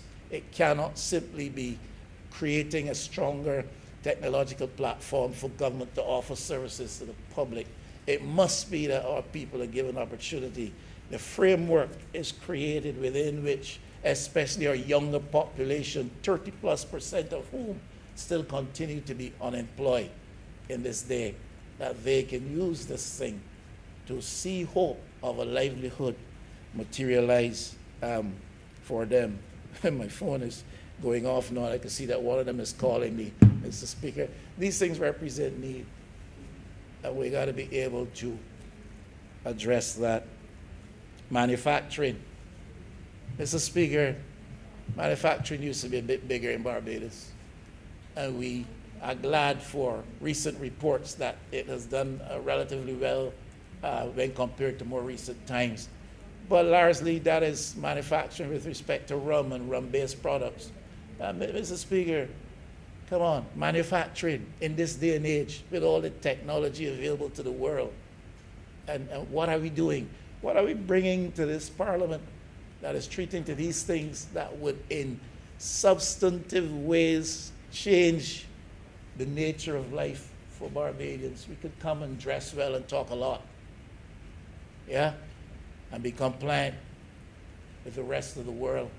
But our people are living a misery every day. Life has been reduced to a hustle for the average working class person in Barbados. What significantly are we doing to support small and medium-sized enterprises and businesses in Barbados? We talk about it a lot. But what significantly are we doing in terms of legislation to better expand the platform upon which these businesses can thrive, create the kind of climate in which these businesses can. Small and medium-sized businesses play a pivotal role in many, even the big U.S. economy, major economy in the world. Small and medium-sized enterprises, we talk a lot about it. I've said that in recent years, even before COVID, I'm sure the number of small and medium-sized enterprises in Barbados, that number has contracted significantly. We haven't been given the specifics in terms of what is happening, but we need to reverse that in Barbados. We need to reverse that in Barbados. People cannot simply be reduced to an existence where for survival they make recourse to some incidental activity, selling something around the corner. We need a properly structured environment, a properly structured situation in which people are given the incentives, the impulse. People feel that they have an opportunity to do something meaningful and not simply driven by the dynamic of desperation. That is what I'm saying. Parliament's time has to be better used. I'm not saying it is not well used. I'm saying it has to be better used. And it has to be better used more so in the interest of average working class people, small businesses, medium-sized enterprises, create employment. We're struggling now with that. These things before COVID. We create employment, and they help to spur the greater use of local resources and materials, and help to develop the kind of skills among entrepreneurs that we want to see happen in Barbados so that the culture is transformed. This is what, in my view, Parliament is about. And I think this is why Barbadians, perhaps part of the reason why Barbadians voted 30-0 in the last election. And a government with this size mandate, 29 here, 12 elsewhere, must feel a stronger sense of motivation to actually bring to this house the type of things that will revolutionize, certainly turn around the plight, the lot of people in Barbados today. The central bank governor, recent report, this is reported repeatedly. We have a central bank governor talked about excess liquidity in the banking system. What does that say? Excess liquidity in the banking system, and people would like to get into business, and small businesses would like to do better, and they're struggling to stave off a death as a result of lack of economic activity. And we talk about it all the time. What in the world is being done?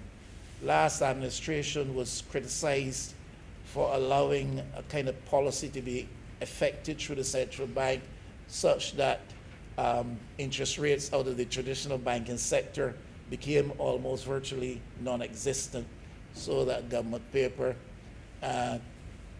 could become attractive. That was a criticism against the last administration made by many mouths. Yet we have a situation today where the same amount of excess liquidity exists in the banking system. Interest rates remain virtually non-existent. And we come to Parliament every Tuesday, and every time we get a chance to speak, we speak in lofty terms about the plight of the small man, about caring compassion for the plight of the average working class person in Barbados. We need to reduce the cost of business, and sadly and truly, and it must be admitted, rather than this government reducing the cost of doing business, especially for small businesses in Barbados, it has increased the cost of business operations. Ask the farmers out there, ask the taxi operators out there, ask the ZR drivers out there. By its own policy initiatives, it has increased the cost of business operations across many areas of endeavor in Barbados. Mr. Speaker, all I'm saying here today is simply this. We have to come here with measures like this because this is the world in which we live. I'm not criticizing this measure, but I'm saying too often when we come here, we're coming here driven by this type of expediency. We're coming here driven by a sense of convenience and political considerations of things that coincide with our political agenda. We have more often to come here with things that can make a real difference in the lives of poor people in Barbados. That is all I am saying. People in Barbados, average Barbadian, must be better appreciated and better treated, and the government with its large number ought to be acutely aware of that. We cannot continue just to go through the routines, making no material difference in the lives of people. You, Mr. Speaker, look. There has to be a greater sense of empathy and compassion, caring for people. We're now treating black people in Barbados like cattle. You see them line up at various government institutions in the hot sun, Mr. Speaker. It was happening before, it started before COVID, you know. COVID would create a distance. But you see how people are made to, we call it queue up. But we have them out there, Mr. Speaker. I went to a government institution just this week, and I was descended upon by persons who are very, very annoyed. They feel very insulted, mistreated by this type of thing. You go immigration, you see it, licensing authorities issue, tax department is an issue all over the place. Saw an old lady, could hardly stand to her feet, begging me, Skipper, do something, say something about this. 2 hours I've been standing up here, old woman. All I'm saying is when ministers of the crown bring measures to this honorable house, they must come here not only with the international institutions in mind and what they require, they must come here with poor black working class Barbadians in mind as well. If we don't do that, we're wasting time and we're betraying the mandate which was given to us the last election.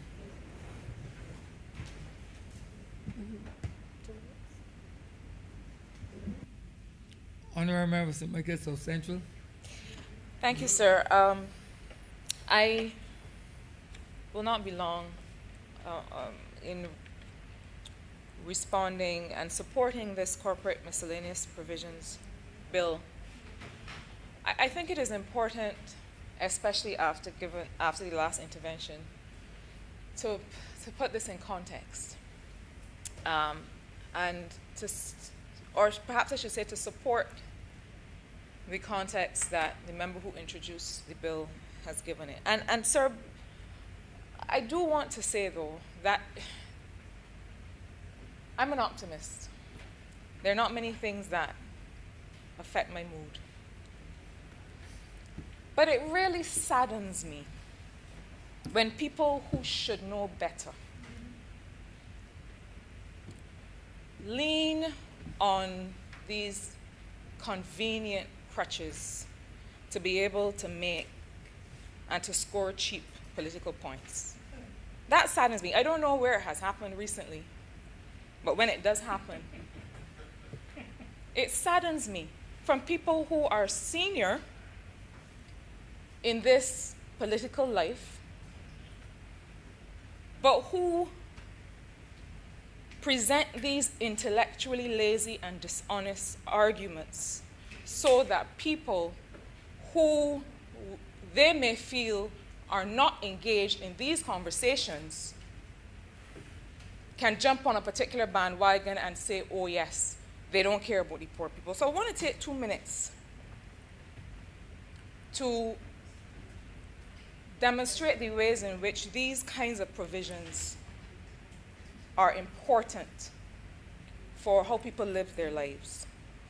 I think, sir, that people who aspire to leadership at the highest levels should not either feign ignorance of these connections to how regular people live, or what is worse, I'm not sure whether it's worse to feign ignorance or in fact to truly have no understanding of how matters like these relate to how people really live. One of the things that called me to political service, sir, was that kind of cheap political game playing that I observed as a young person. And I would think, but these people think that we're stupid. Because we need to have the political maturity to understand that there are certain responsibilities of leading a country. You cannot just hunker down within the confines of your terrestrial space and believe that that is going to be enough to get a country like Barbados through where we need to get in 2021. We cannot believe that failing to engage internationally, that holding up an umbrella and believing that if we can't see the rain, it ain't falling,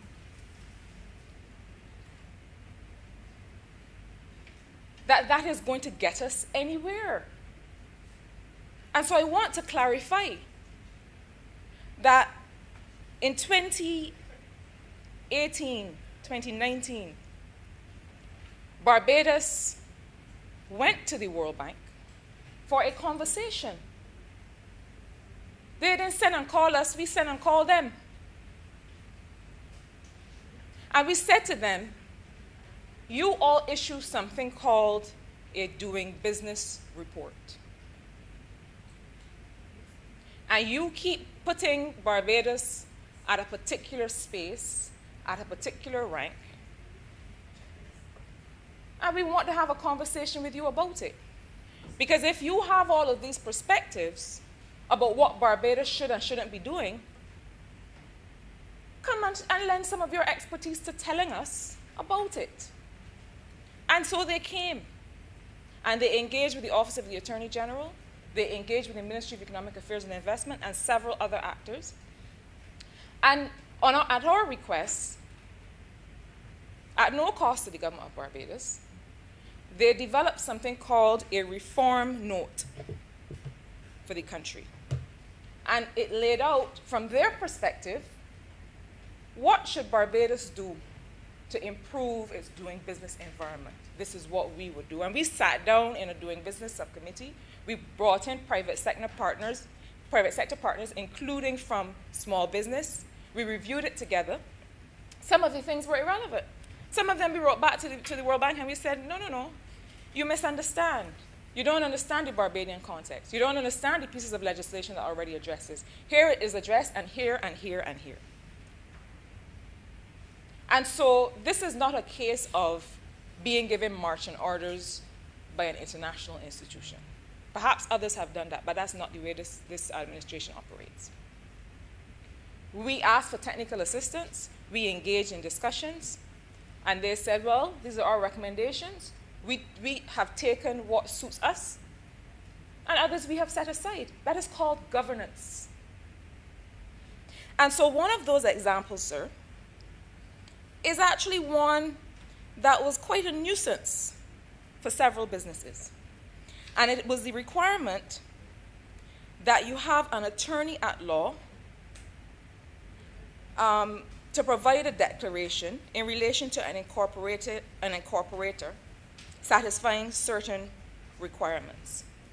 It was one of the complaints that we got because there is a cost to engage an attorney at law. I simply want to incorporate a business. What is the magic, with all due respect to my colleagues in the profession, but what is the magic of getting an attorney to say that I am of sound mind and to say all these different things? First of all, I'm not sure that an attorney is qualified to say whether somebody is of sound mind.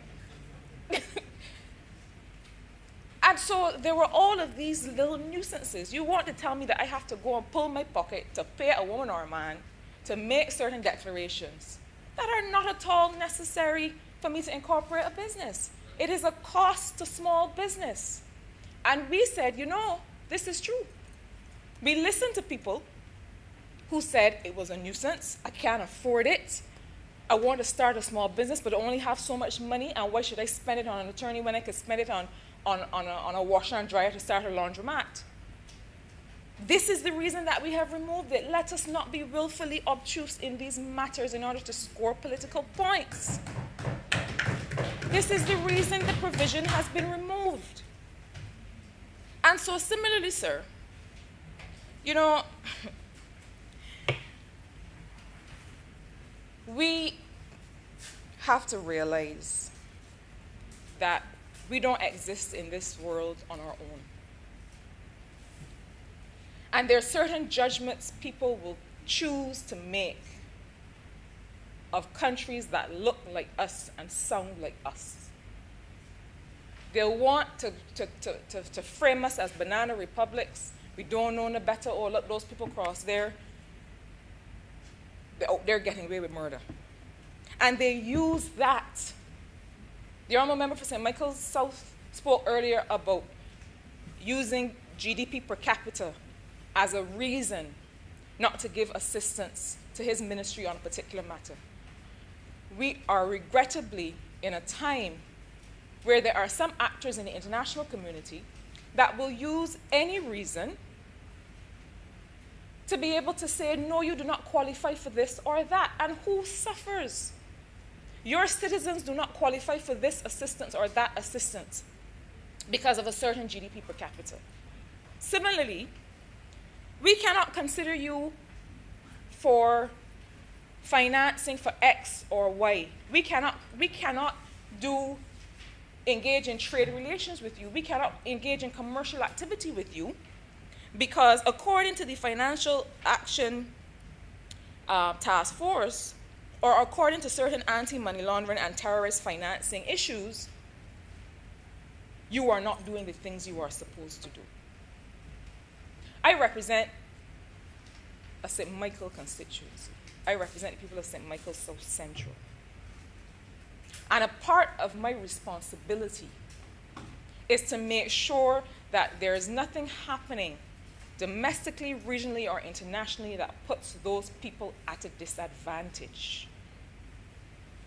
That makes it so that there are projects, programs, financing that should otherwise be available to them to start a business, to send their children to school, to do whatever they need to do, that they're not able to do because Barbados is contravening anti-money laundering or terrorist financing regulations. Let us not perpetuate the idea that these are highfalutin and high-flying ideas that do not affect people. That is a dangerous narrative. And anybody who comes to lead at this level has to be able to walk and chew gum. I have to be able to get up from engaging with the World Bank and with the International Financial Corporation and going Tweedside Road and understand how that conversation I just had is affecting the life of the young woman running that shop in Tweedside Road. So that the next business that she starts, she doesn't have to go and find an attorney. She can walk in. so that a company doesn't have to have something as archaic as a seal, that they can just continue without having to go and find all of these trappings to be able to do business. The issue of beneficial ownership, and remember for St. Michael West, when he spoke about the renewable energy sector. One of the things that this administration has insisted upon is in ensuring that there is investment in this sector, that there has to be a minimum 30% Barbadian or CARICOM ownership in these companies, in these interests that are beginning to operate in this sector. But there's also a regulatory process that is associated with starting a business, starting operations in this sector. In many cases, you need to get planning permission, and you also need to get permission from the ministry, a license from the Ministry of Energy in order to proceed. Now, we know that for many years, we have had regulatory procedures that are onerous. I'm the first to admit it.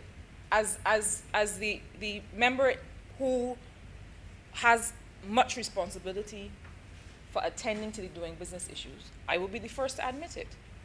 And the unsexy work that has to be done is sitting down and looking at what is stopping us from turning over these licenses in the time that we need to turn them over, because it's not just about foreign direct investment.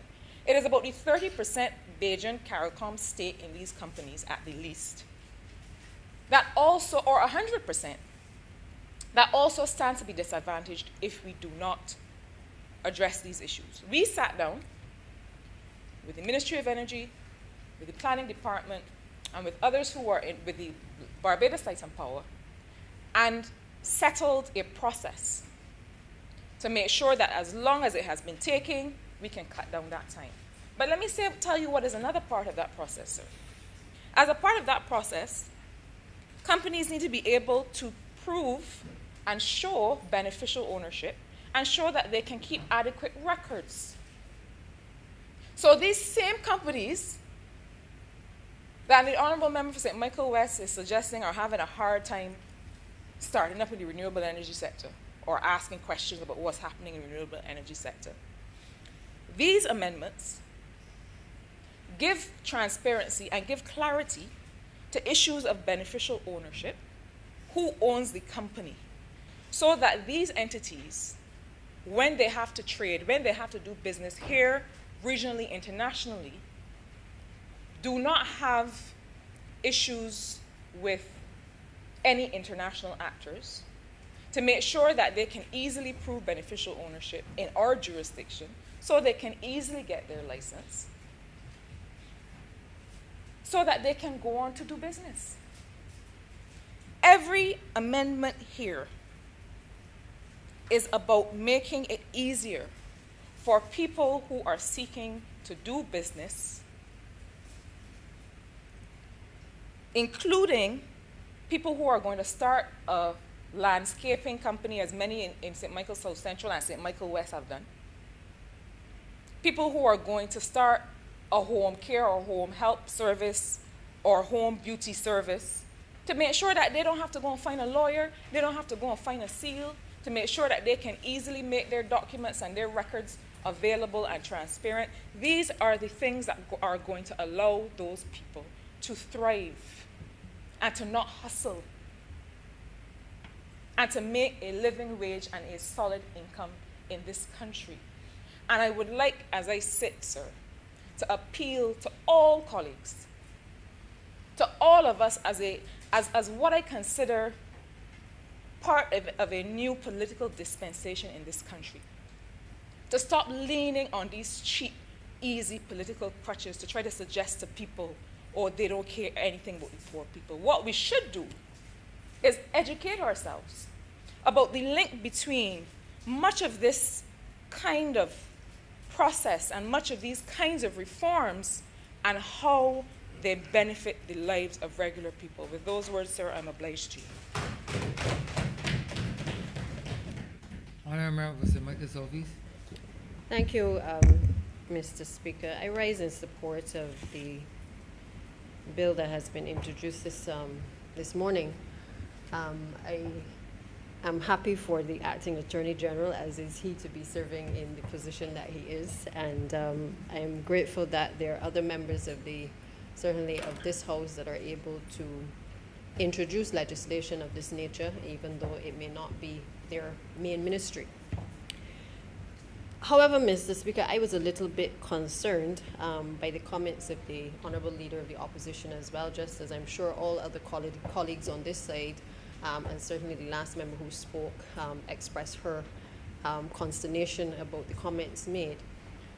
Because I think that all of us expect that with the responsibilities that we have given, that we have a responsibility also to the general public to be balanced. Opposition requires you to oppose, that is what it means by its title, but at the same time, opposition also requires a certain level of balance being brought to certain debates. And I find it quite distressing to listen to the Honourable Leader of the Opposition indicate that this government has in any way run out of steam, or that in any way that we started off on a sprint and now we have no more energy. I think on the last occasion he said when we were coming to debate the issue of vacation, which was a fundamental change from how we've done things since 1966, that if we wanted a vacation, we could take a permanent vacation and call an election. And I accept that there's a certain tone that comes with opposition.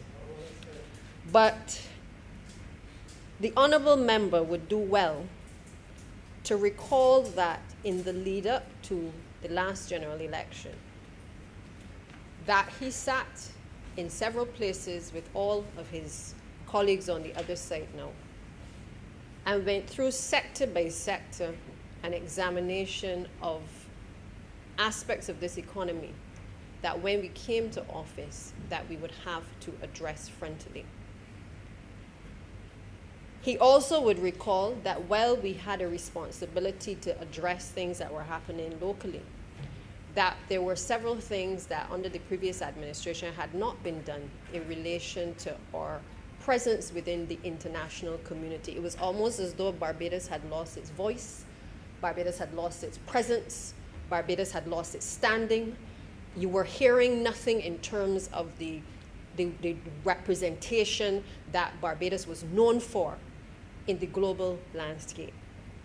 And as a consequence, we came to office with not only the task of dealing with all of the social issues that were confronting us in the previous decade, and having to right-size all of the things that we understood and we were feeling because we were all on the ground, but we also understood that we had another responsibility to this country to be able to raise Barbados up, in a sense, from the ashes, to get us back to where we were in the international community. Because the reality is that if we don't fix some of those relationships, and if we don't comply with some of our obligations, and if we don't state the cases for the people in this country, we don't get the investment that is necessary to be able to ensure that all of the social services and all of the things that people want in healthcare and education, that we are able to carry our citizens in a way that is meaningful to them.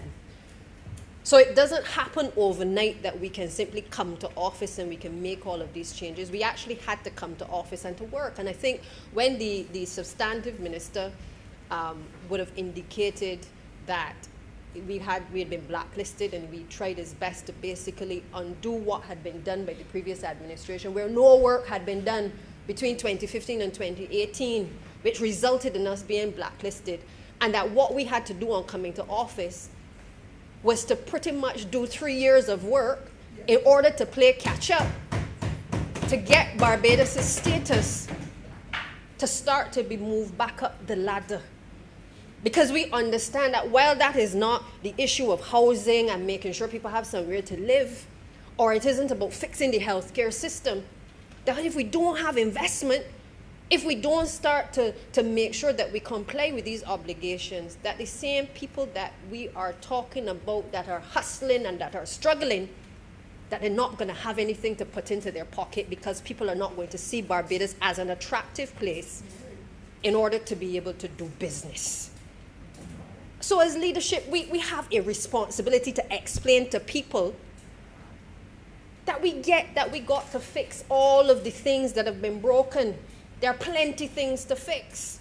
But we have a responsibility to explain to people that you don't blink your eyes and all of a sudden everything gets fixed. We hear people speaking as though COVID has not just come upon us.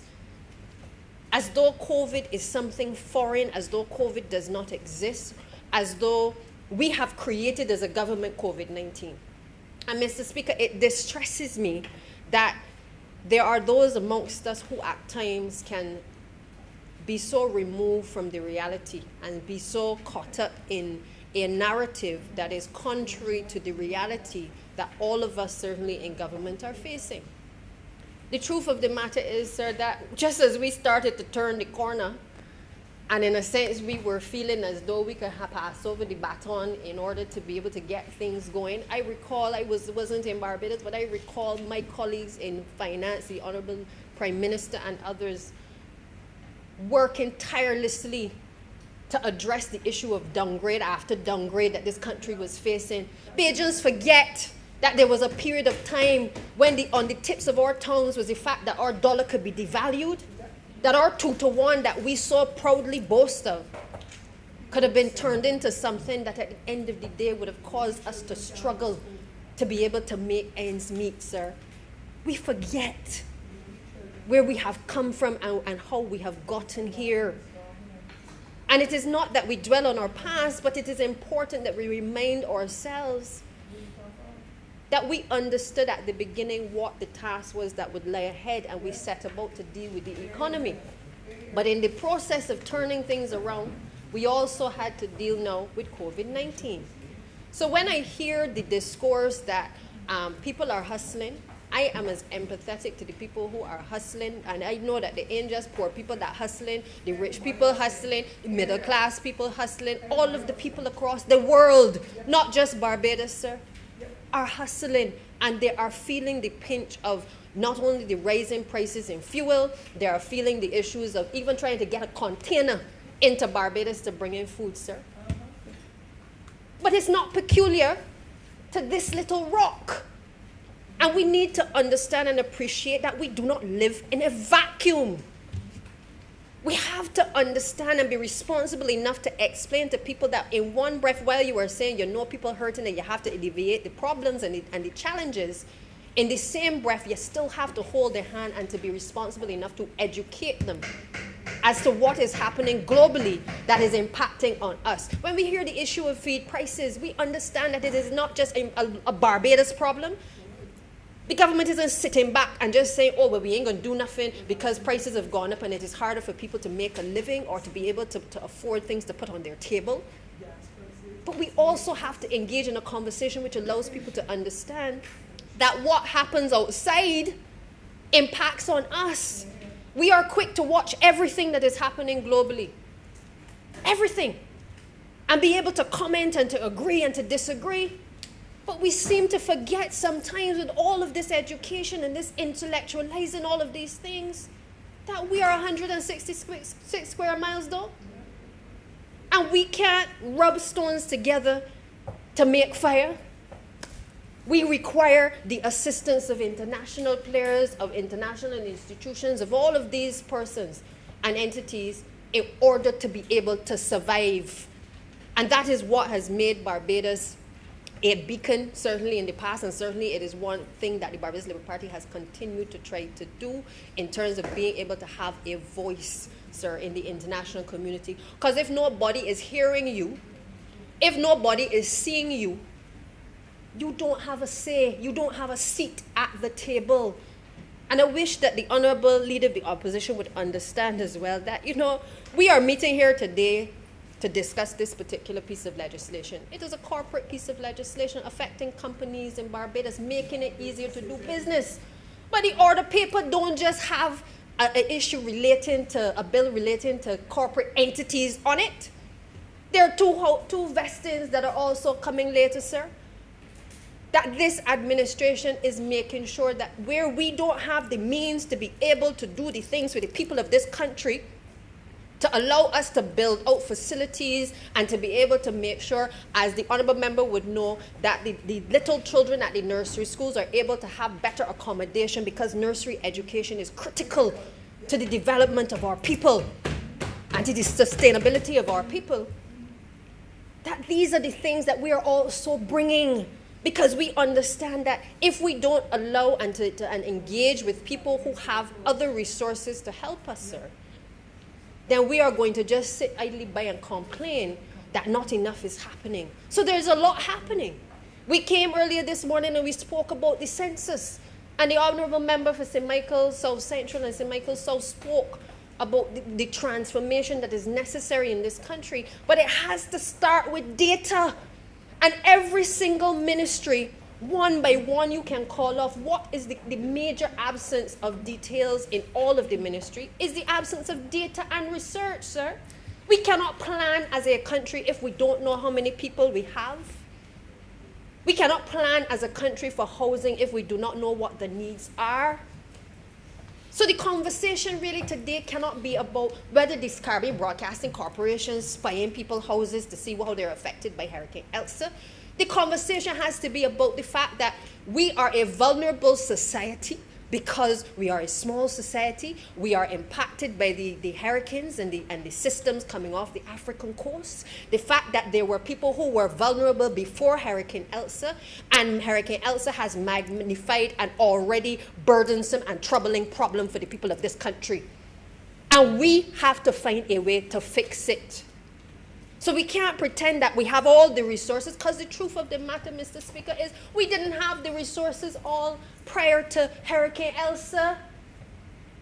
The officers in the respective ministries weren't able to solve all the problems before. But we have expectations that we can try to fix them all now. Let us be reasonable. It is going to require all hands on deck to get things to work. We can stand as the political director and say, we want to fix all of these houses. But we also have a responsibility to make sure and to motivate the people who have to work under us to understand that there's urgency in making sure that people who lived vulnerable before are in a position now, because of a natural disaster, to accelerate the speed at which they get their houses. But Ms. Minister, the minister responsible for housing can't go and build a house. He is reliant on the people under him and the systems under him to get it done. And when we show what is happening, the truth of the matter is people sometimes want their stories to be told because they want people as well to know their vulnerability. And I am sure that most, if not all, are asked whether they wish to have their stories told. But the truth about it is that some Barbadians don't realize how other people are living. And they live in this bubble believing that when the government of Barbados says that it wants to repair or it wants to fix houses for vulnerable people in this society, that those people don't deserve that money should be allocated, sir. That they don't deserve the investment in their accommodation or their infrastructure. So sometimes you have to show people the realities of what is happening in the country. If they're not going to come to it, then sometimes you have to show them the magnitude of the problem. And I believe, sir, that is the only way that we start to heal. That is the only way that we start to break down a lot of these barriers where people believe that all is well in our society, or that they're taken by surprise when there is any unrest or when there's any criticism. Because a large majority of people sometimes do not understand how people are living. When we talk sometimes in here, we talk as politicians about how difficult it is for people to put food on the table. There are many people who got food on the table every week, though. That drawing the salary, there are people in government who draw a salary that whether or not contractors get paid, they get in their money. There are people who, whether the welfare check get cut or not, to the poor person getting their money. So sometimes you have to show, you have to peel back that skin and show sometimes what the realities are. And you can't be hypocritical, Mr. Speaker, because at the end of the day, we open our papers every single day and we see stories of people whose conditions are deplorable. It is regrettable that people feel they have to make their situation public sometimes in order to get attention. But what does it say? It doesn't say anything about them or the conditions. It says that our systems need to work better. And I would love a point where we could get to where the Honorable Leader of the Opposition, instead of being critical of government and making it seem like we don't give a damn about the people of this country, offers solutions. How do we improve what is there? How do we inspire our people to be their brother's keeper? How do we get people to understand that there are some people out there that are finding it real hard to make a living?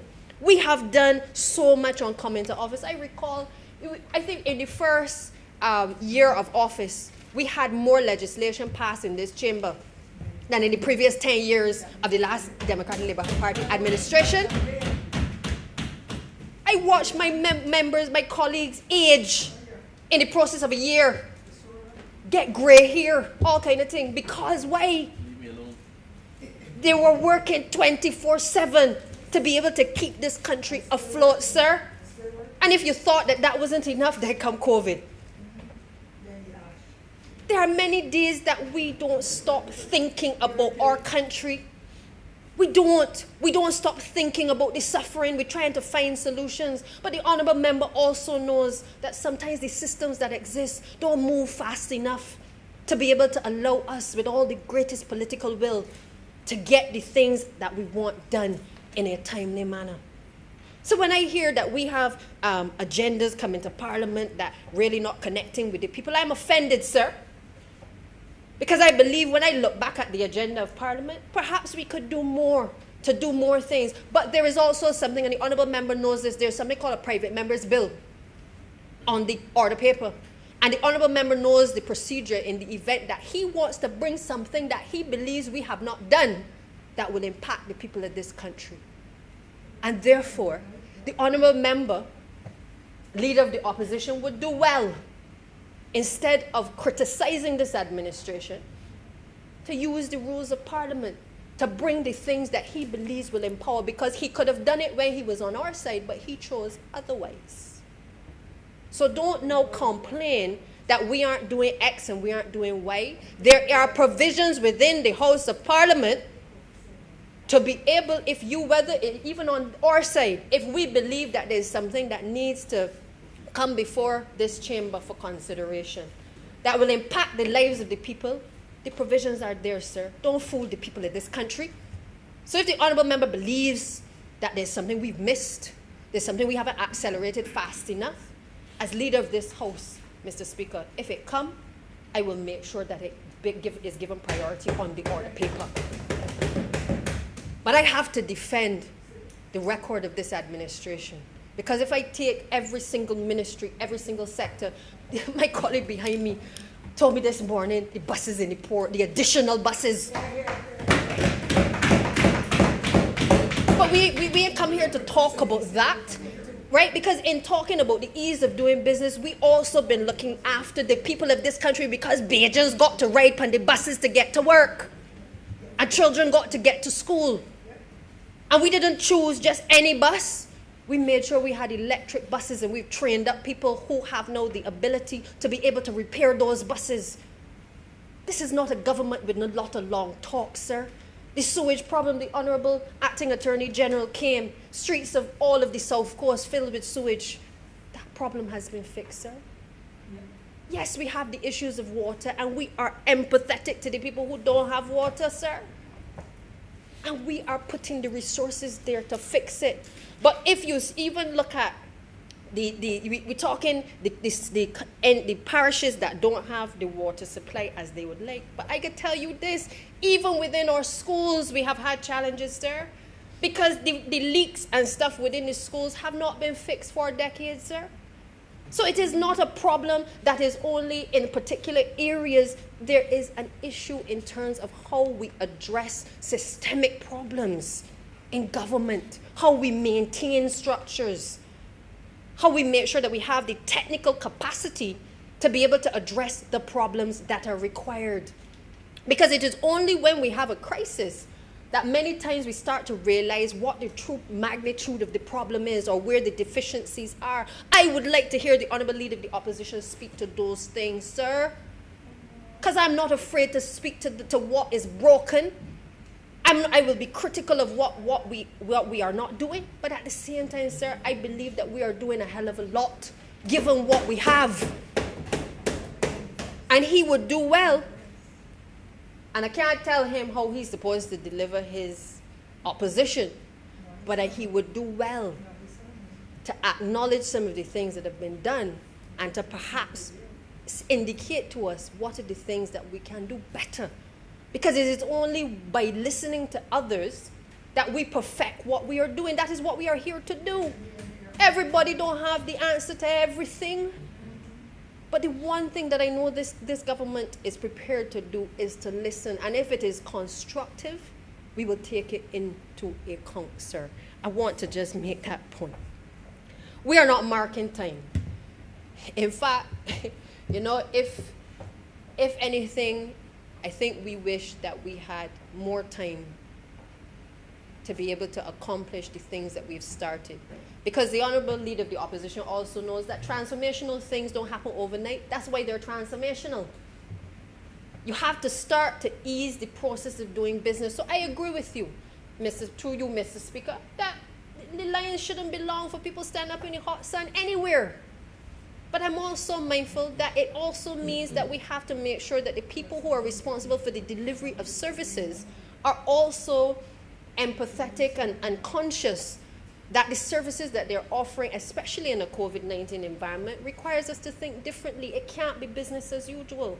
That's what I expect the Honourable Member to say to us, that yes, we got Barbados ID cards coming, and we're trying to move the process of payments online. Well, maybe we should do a little bit more PR in order to make sure that the average Barbadian understands how the process can be made simpler, sir.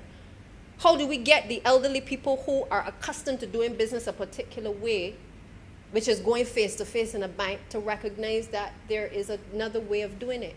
And how do we make sure that the ones who still want to come to the banking institutions are able to be dealt with in a way where they are catered for in a particular way? Because we have to understand we can't keep them standing up in long lines because they may have various health conditions.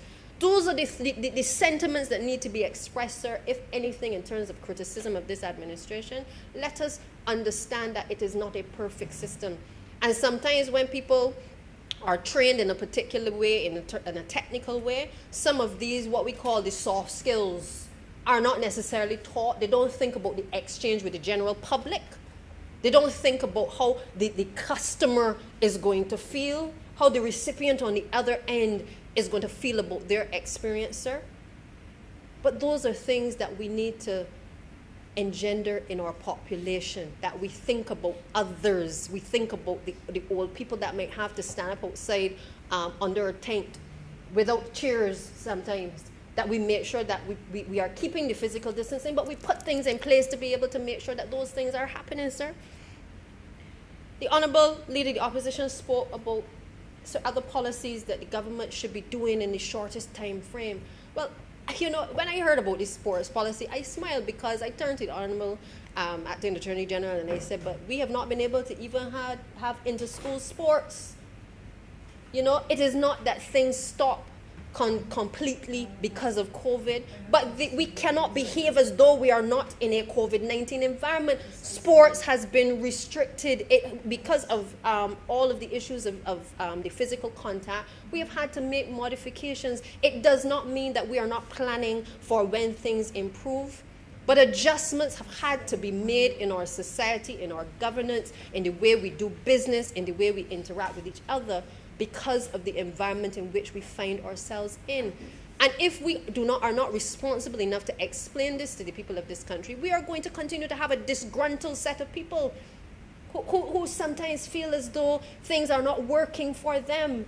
This is not about trying to light fires just for the sake of lighting fires, sir. This is a period where we have to share information, we have to educate, we have to take people who ordinarily may not understand all of the ramifications of the international obligations Barbados may have and all of its obligations in terms of treaty obligations. We have to take them in their confidence, break it down, so people understand that some of these things impact on what we have to do.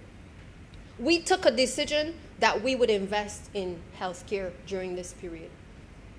We spent substantial amounts of money on our healthcare system to keep our people safe. Does it mean that we have fixed all the problems that pre-existed at the hospital? Hell no.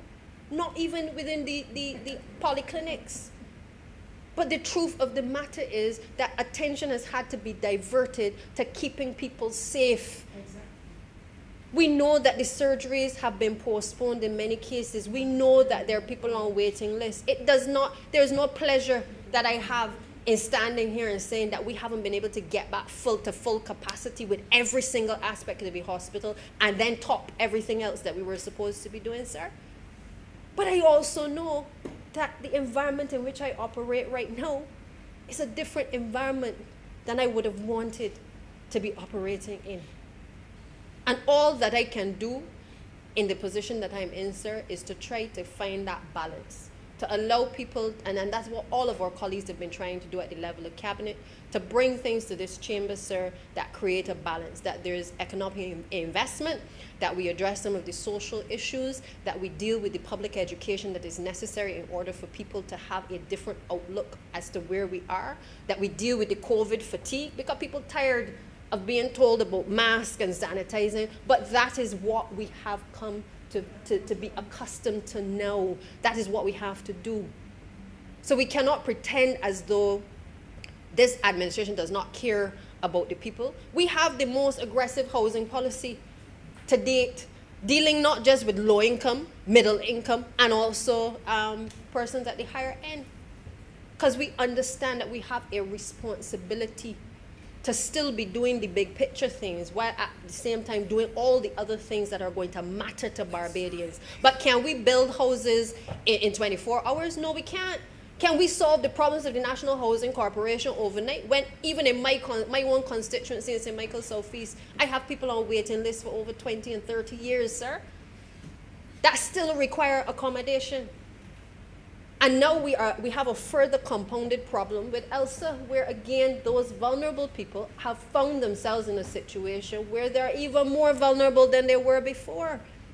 So it isn't to say that we don't care, but if we don't have housing stock and we are in the process of building it out, then what we have to explain to the public is that there is still a process. We have to walk them through the process. Because I don't see any houses being built in 24 hours or in a week or 2 weeks. The Honorable Minister has been trying his best to get all of the different things done and have all of the different things going. When they start to go, and when they start off, sir, and they get going, there's going to be hope for lots of people in this country.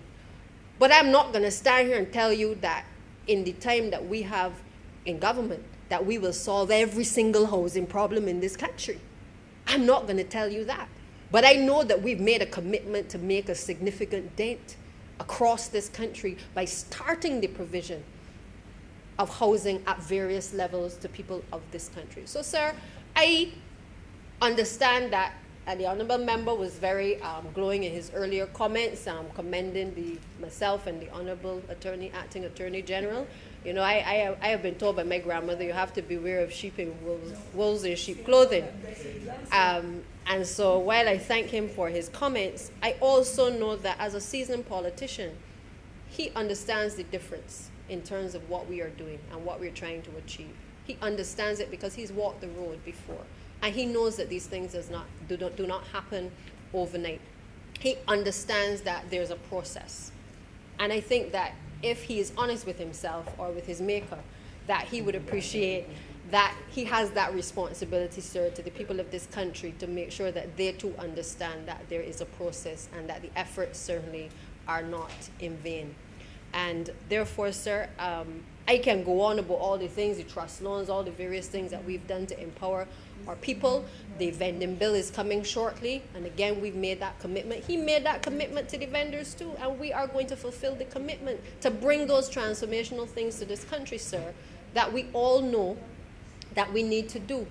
But to belittle this bill, or to belittle to the proceedings of this chamber in a manner that sends a message that what we come in to do here is not relevant to the people of this country, is insulting, sir, and it is offensive, I believe, to all of us who serve every single day and spend every waking moment that we have breath in our bodies to do what is right by the people of this country, to listen to those types of criticisms when they are not sincere in the least, sir. With those few words, I'm obliged.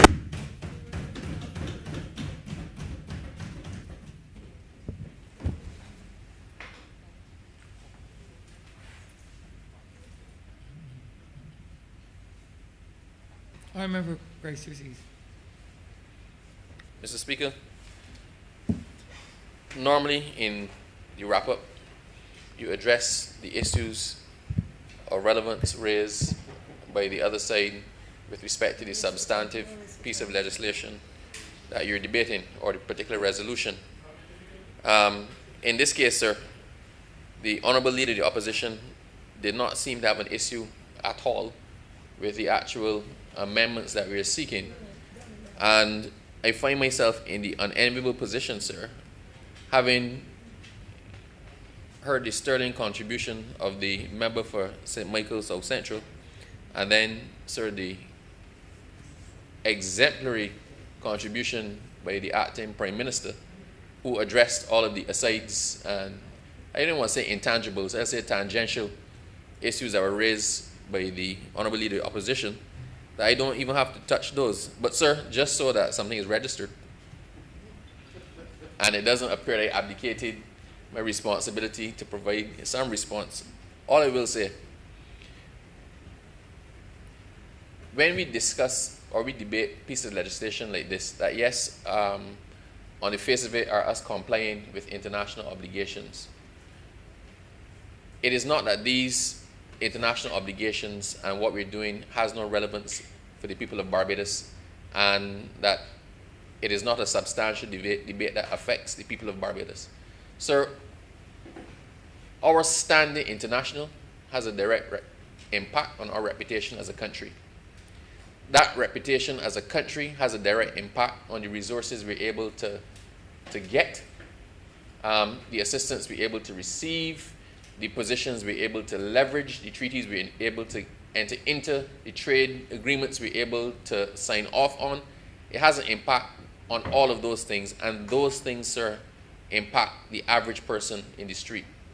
While this amendment, the comprehensive amendment, did deal with certain things on the anti-money laundering legislation, anti-money laundering obligations, sir, and anti-terrorism obligations, the fact is, parts of this bill have a direct impact on the people in Barbados.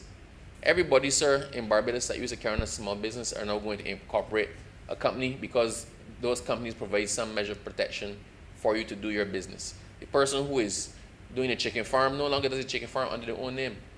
They incorporate a company to do that.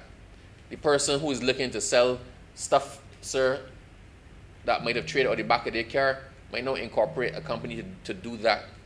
So by these provisions, which seek to make it easier for the persons to incorporate the company, which seeks to pull out things that might have had some relevance 50 years ago but are irrelevant now, that are unnecessary steps that people have to claim or unnecessary hoops that people have to jump through, all of which have a financial implication. We are seeking to remove those, and that is a direct impact and a direct benefit to the people of Barbados. So I don't hold with the Honorable Leader of the Opposition in his averment that what we're here debating today is really of no significance or relevance to the people of Barbados, and we need to come. That was me paraphrasing, sir. That is what I, as a psychologist say, there's what you said and there's what I heard. And that's what I heard. So, sir, all I will say is that the provisions of this bill touch us at the level of the offshore companies. It touches at the level of the non-profit companies. It touches at the level, sir, of the domestic companies. It touches at the level of the average person who may even need a notarial certificate. It touches all aspects from the very high and opulent to the very low and dependent. And this, sir, is perhaps one of the widest ranging and widest sweeping bills that touch on so many aspects of Barbados, sir, that you scramble to find somebody who is not affected by it. So in that respect, this is a signal and significant piece of legislation, sir, and worthy of occupying the chamber for the time that it took and for the debate that we had. Sir, having addressed that in respect of the bill, I have nothing further to add but to ask that this bill be read a second time. The question is that the aforementioned bill be read a second time. All those honourable members in favour, please say aye. Aye. Those against, please say no. We think the ayes have it. Sir, I beg that you do not leave the chair and the House resolve itself into committee for further consideration of this bill. The question is that the Speaker do not leave the chair and the House resolve itself into committee for further consideration of this bill. All those honourable members in favour, please say aye. Aye. Those against, please say no. We think the ayes have it.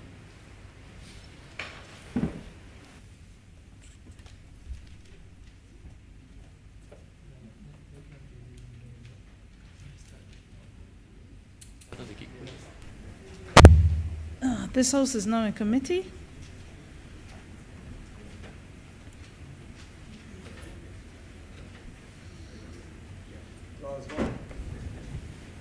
Madam Chair, I beg to move that Clause 1 stand part. Question is that Clause 1 stand part. All honourable members in favour, please say aye. Aye. All those against, please say nay. Methinks the ayes have it. Clause 2. I beg to move that Clause 2 do stand part.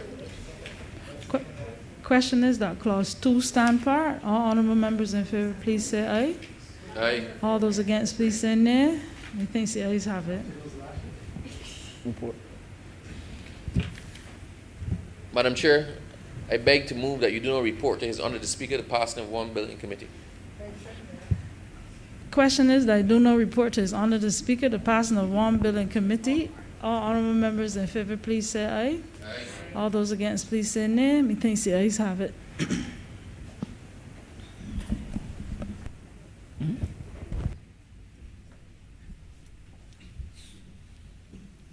The chairman of committees has reported the passing of one bill in committee.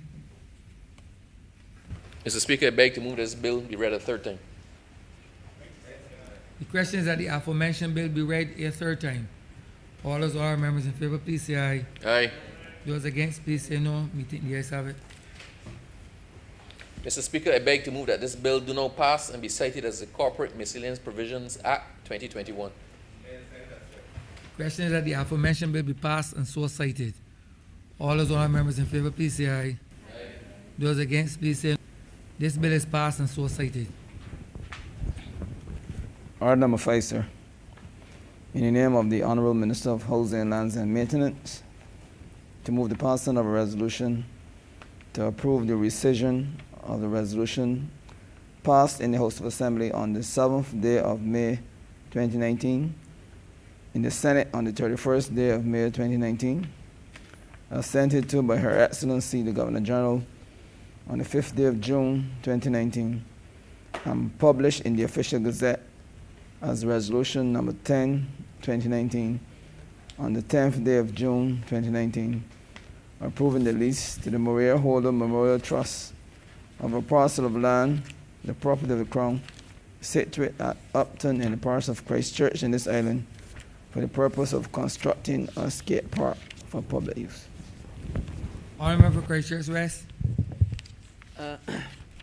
Thank you very much, Mr. Speaker. You know, this is not a debate that would delay the House for long. In fact, there are two like this. One is for a skate park, and the other is for the nursery at Government Hill, both of which actually have already been constructed. The only matter is to resolve the matter of a license versus a lease. And essentially what has happened is the government entered into relationships with the Maria Holder Trust to offer them parcels of land. They would then build the facilities on those parcels and then either lease back or license the government. So what happened is in two occasions, one at, I believe it was Sears Court, and the other was in, I think it's Durant St. James area, that they actually had a license. So the government had Holders in the Holders Hill area. The government had provided a lease of land. The Maria Hilda Trust built the facility and then licensed those two back to the government. But then it realized that they would prefer a license as opposed to a lease back. And with these two, the skate park and Government Hill, the resolutions had in fact been passed that it would be a lease back. And the Maria Hilda Trust would much prefer to have a license rather than a lease back. And this is what both of these resolutions will then do. We will do them individually because we have to do two things. We have to rescind the previous resolution and then put forward the new resolution to be able to lease and then license back to the government. And that's essentially what both of these do. So it is, I guess to some extent, we would say it is getting the details correct. And this is absolutely important. And I'll give you a very simple story about why details are so important, Mr. Speaker. When I went to the Ministry of Transport Works and Maintenance and I went into the conference room, and I remember this very vividly, and the member for St. Lucie would remember it as well too. We saw a picture of a wind turbine. And that wind turbine was put up, I believe it was in St. Lucie, to be able to provide electricity for the people in that area. Huh? Chance Hall, that's right, Chance Hall. A wind turbine was put up to be able to test the viability of wind and to be able to change wind into electricity and provide electricity and test the concept.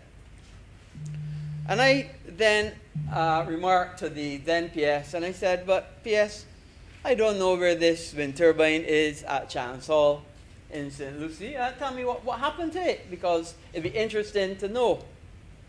And the PS said, well, Minister, that wind turbine fell down. And I said, it fell down? What do you mean that it fell down? They said, well, the detail of putting the right bolts to connect the wind turbine to the foundation was the problem. And the bolts rusted and the wind turbine fell down. And I said, well, that is an amazing thing. And it always brought home to me how important the details are. You know, there's a saying, the devil is in the details. And how important, you could have a grand policy. You could have the best idea, but if you do not get the details right, the whole issue could do like that wind turbine and fall down. So it is why we have to come back and make those details absolutely correct so that the Maria Hilda Trust is comfortable with the arrangement, so that the government of Barbados is comfortable, and so that they all form a uniformed pattern of the lease coming back with a license back to the government of Barbados for, in this instance, is for the skate park. And as we come again, that one will be for the nursery. And let me be clear. Let me be pellucidly clear. Every time that we bring an issue or a matter to this house, we do not take it lightly. We don't take it lightly. We are looking not only to improve the various conditions that we would have had previously, but we also look to see, and we ask ourselves every day, what do we have to do? What procedure? What do we have to execute? How do we have to do it to make the lives of Barbadians better? In this instance, it is to provide a sporting facility for young people who otherwise did not have any. When it comes to the other one, it is to provide nursery education for our very young children in this country. And let me say, both the skate park and the nursery have already been built and ready for occupation to be taken over by the Sports Council and the Ministry of Education when we can get these lease backs done. So these are simple matters, Mr. Speaker, and I absolutely urge the House to support this resolution so that we can fix these details, because if we don't fix the details, like the windmill, that house could fall down. And I beg to move that this resolution do not pass.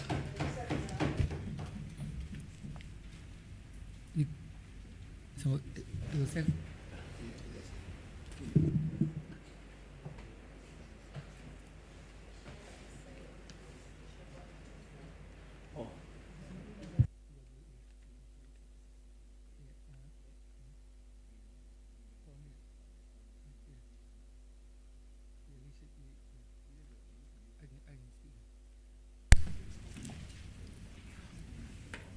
Honorable member, you did not make specific reference to have the matters debated as a cognate debate, given the fact that they were interlinked. So I will, by my authority, make them a cognate debate so as to facilitate the passage of the resolutions. I'm so guided, Mr. Speaker.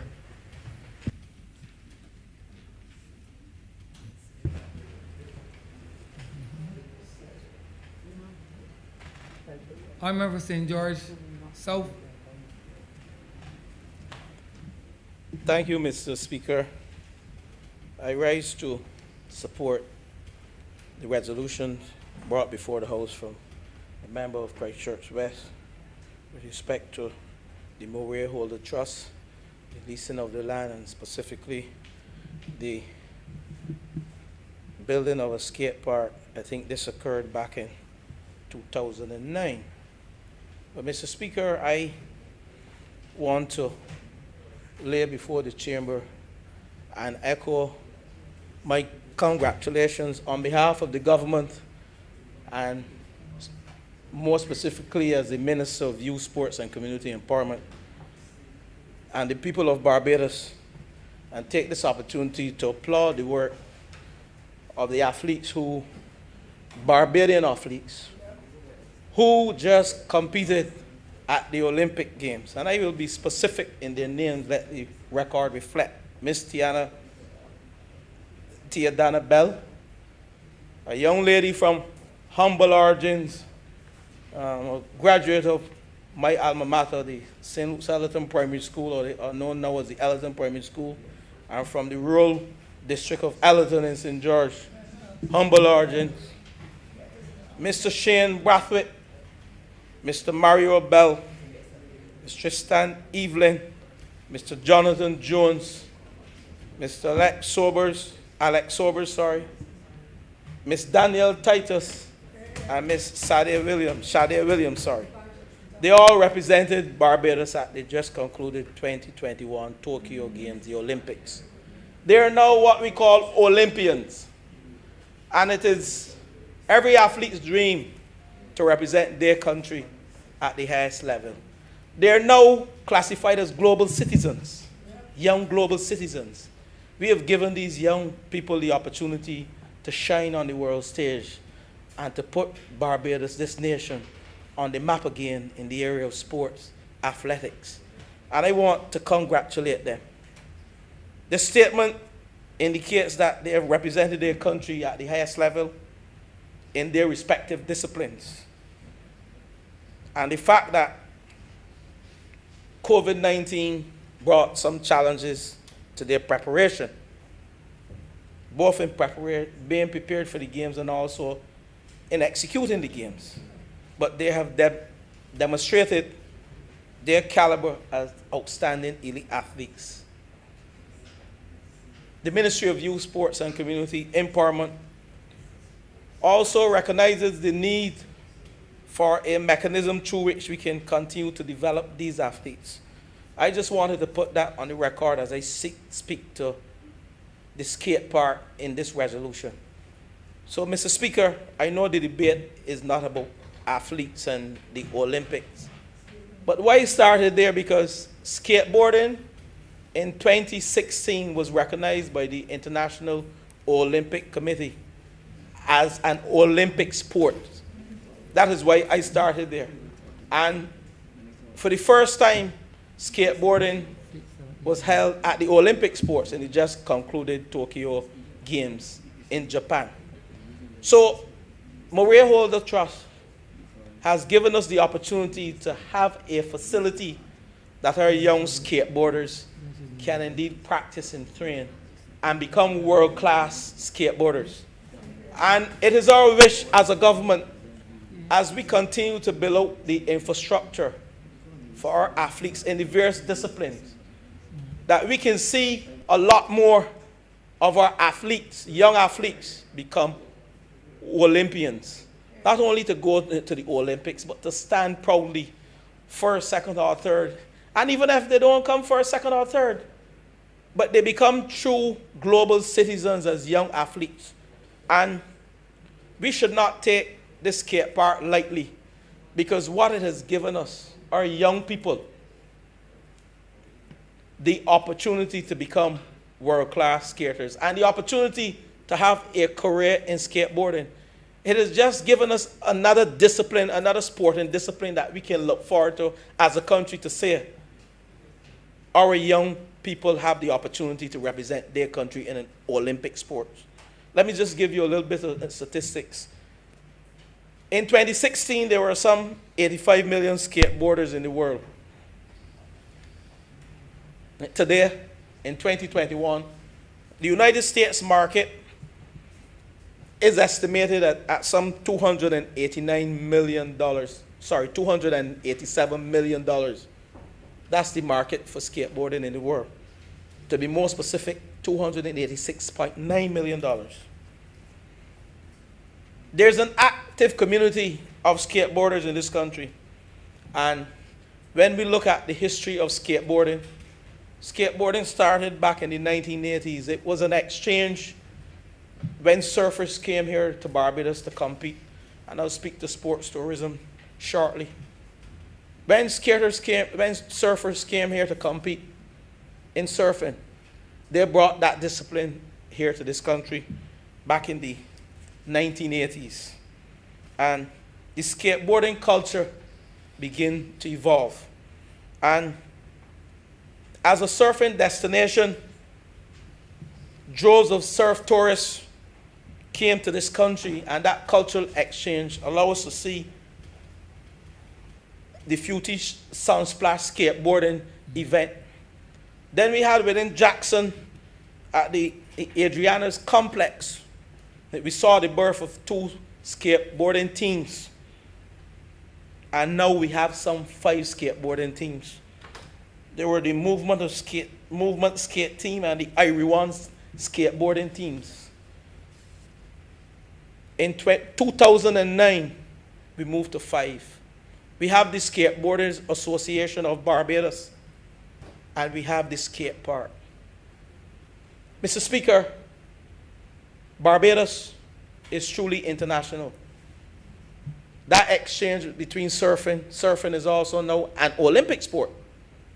Back in 2016, it was given the go-ahead also by the International Olympic Committee.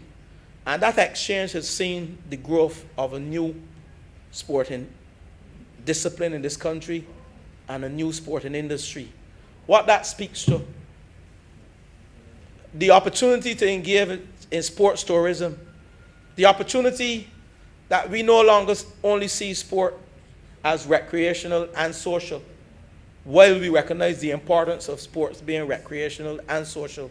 But skateboarding has given us the opportunity now to add to Barbados' economic growth within these various sporting disciplines, not only cricket and football and netball and hockey, but we can have the exchange of skateboarders from the United States and all over the world coming to Barbados, to that spacious, beautiful skateboarding park that we have, thanks to the Maria Holder Trust.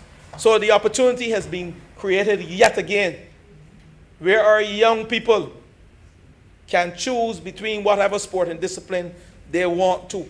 And they're not confined to the traditional sports of cricket and football, but we can see a number of jobs emanating from this skateboarding discipline. And we must not take the work that the Murray Holder Trust has done and they continue to do in this country lightly, because Barbados has seen development not only in cricket and football, but we've seen development in the area of boxing. And boxing as well is an Olympic sport.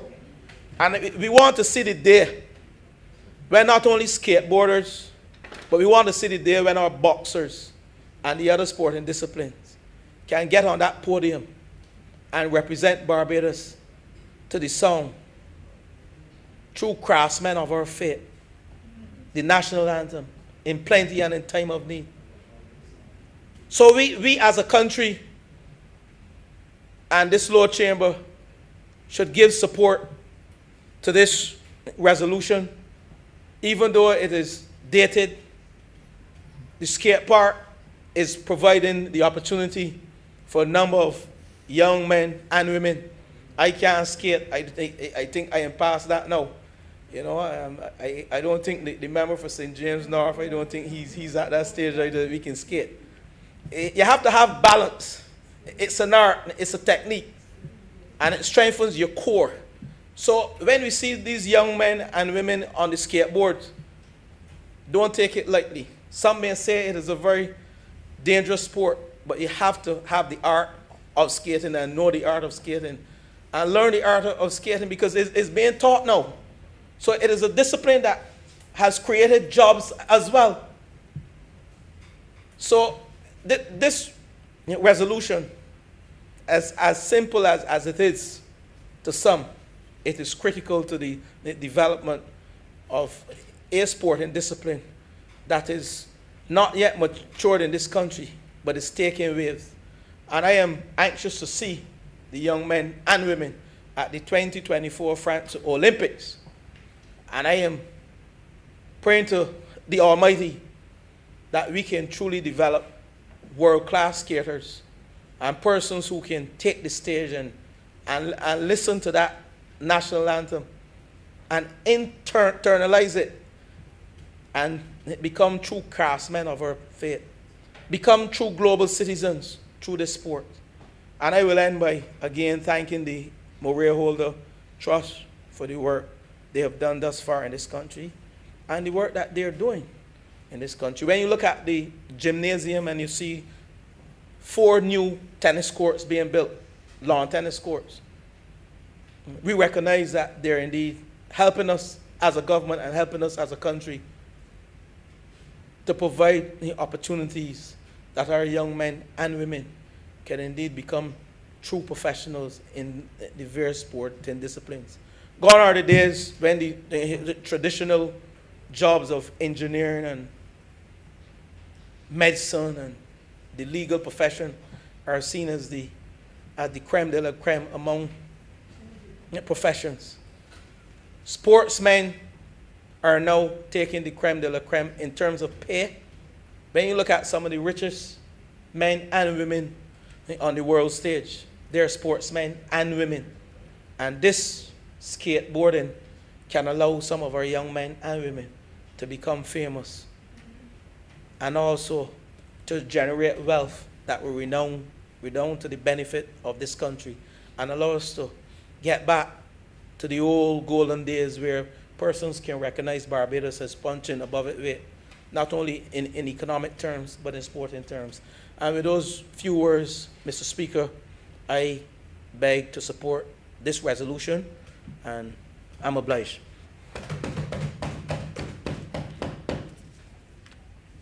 Honourable St. James North. I thank you, Mr. Speaker. I just wish to use this opportunity to also support these resolutions which you have invited Parliament to debate as a cognate debate, and to use the opportunity to, similarly to the Honourable Member for St. George South who just spoke, to praise the Maria Holder Memorial Trust for the efforts and the projects, programs that they have, or that the Trust has done in this country over the last 13 or so years. Barbados, really and truly, sir, would be worse off without the efforts of foundations such as the Maria Holder Memorial Trust and Sandy Lane Trust, Tanglewood, Derek Smith Trust, sir. You know, we are a small developing country, as was said earlier today, I think by the Honourable Member for St. Michael's South Central. For instance, because of the measures internationally that are taken to gauge where a country is at, we are not able to access loans on a concessional rate because of our high GDP compared to other countries. But the reality of the situation is that we still have a lot of vulnerabilities and fragilities within our economy and society. And trust foundations such as the Maria Holder Memorial Trust, led and established by non-Barbadians, yes, by people who have seen the benefit of this country, the attributes of this country, and the pleasures of this country, and have made Barbados their home, either first or second, has been to the benefit of the general population of this country. And the Maria Holder Trust, certainly within the 10 years under the last administration, where they built quite a few nurseries, and did a lot for the education of young people in Barbados. We have to thank them as a government of this country for what they are doing. I was present together with other honorable colleagues at the celebration of their 10th anniversary 2 years ago, I think it was, yes. And the honorable member for St. Thomas is laughing, sir, and she and I know why she is laughing. when suddenly, sir, and it was attended at all levels, sir, suddenly near the end of a fabulous program, the then chairman of the foundation said, well, we're going to give away some money now to persons, and they can give it to their foundations. Well, their stock core groups and stakeholders. And I told my wife, who was there with me, if money's sharing out tonight, I think I'm going to get some, and I know who I'm going to give it to.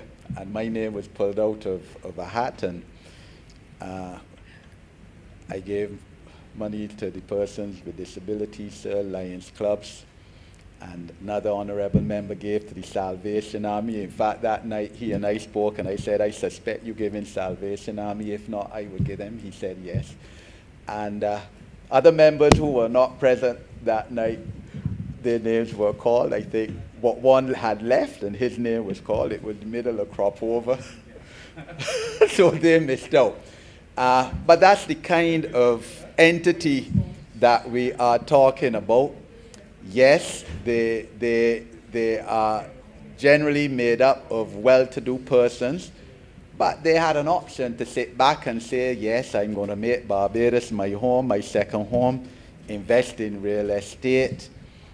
There's no law that says they have to put back into the society, but they have done that to the benefit of the people and to the government of Barbados.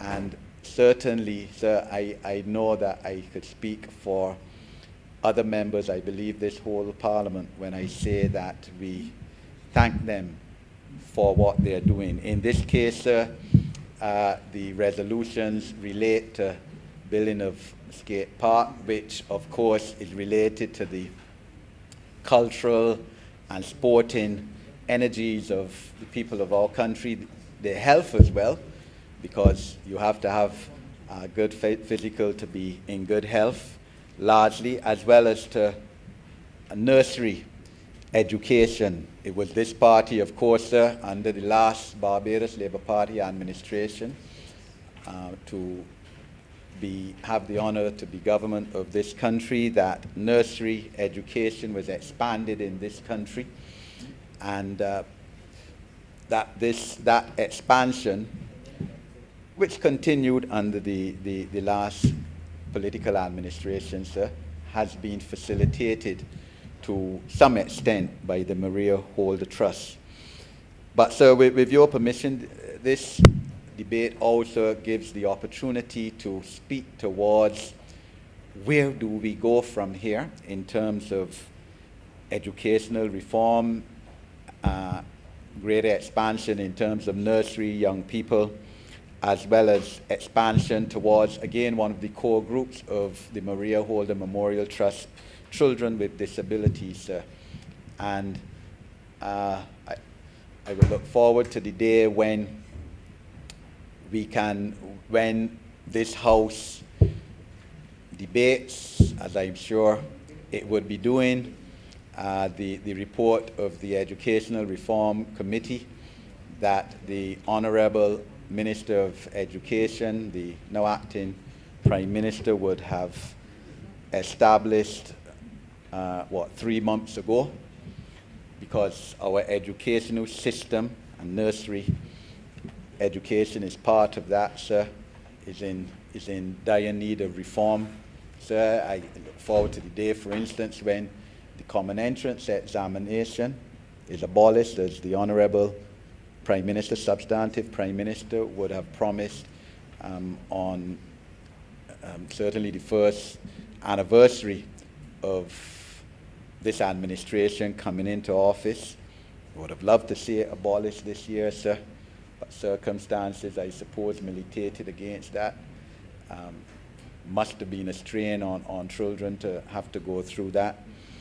But I'm fully in support of the need for educational reform, and we look forward to that report being laid in this Parliament and presumably debated sometime in the near future. But also reform in terms of children with disabilities. Again, some of the most vulnerable people in our society, and our whole construct is in need of reform. In this case, Barbados would have participated in a conference on disabilities 2 weeks ago, so I would have led the delegation to that conference by Zoom.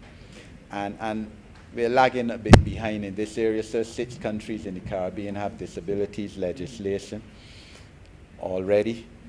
I know that the Ministry of People's Empowerment is considering advancement on this area.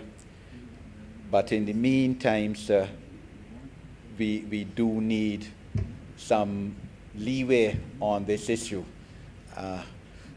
Some honourable members are aware that it's recently been drawn to our attention, to their attention, something which I knew for a long time and which I'd been advocating against, that our laws, for instance, in terms of national insurance benefits, only speaks towards benefits, monetary benefits under that scheme to persons with disabilities who are blind or who are deaf.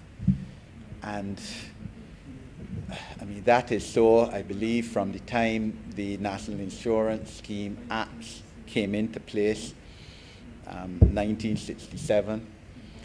But times have changed, and more people are getting disabilities as time goes on. And the invariable truth, sir, is that most people, most children with disabilities in this country are from poor families, sir.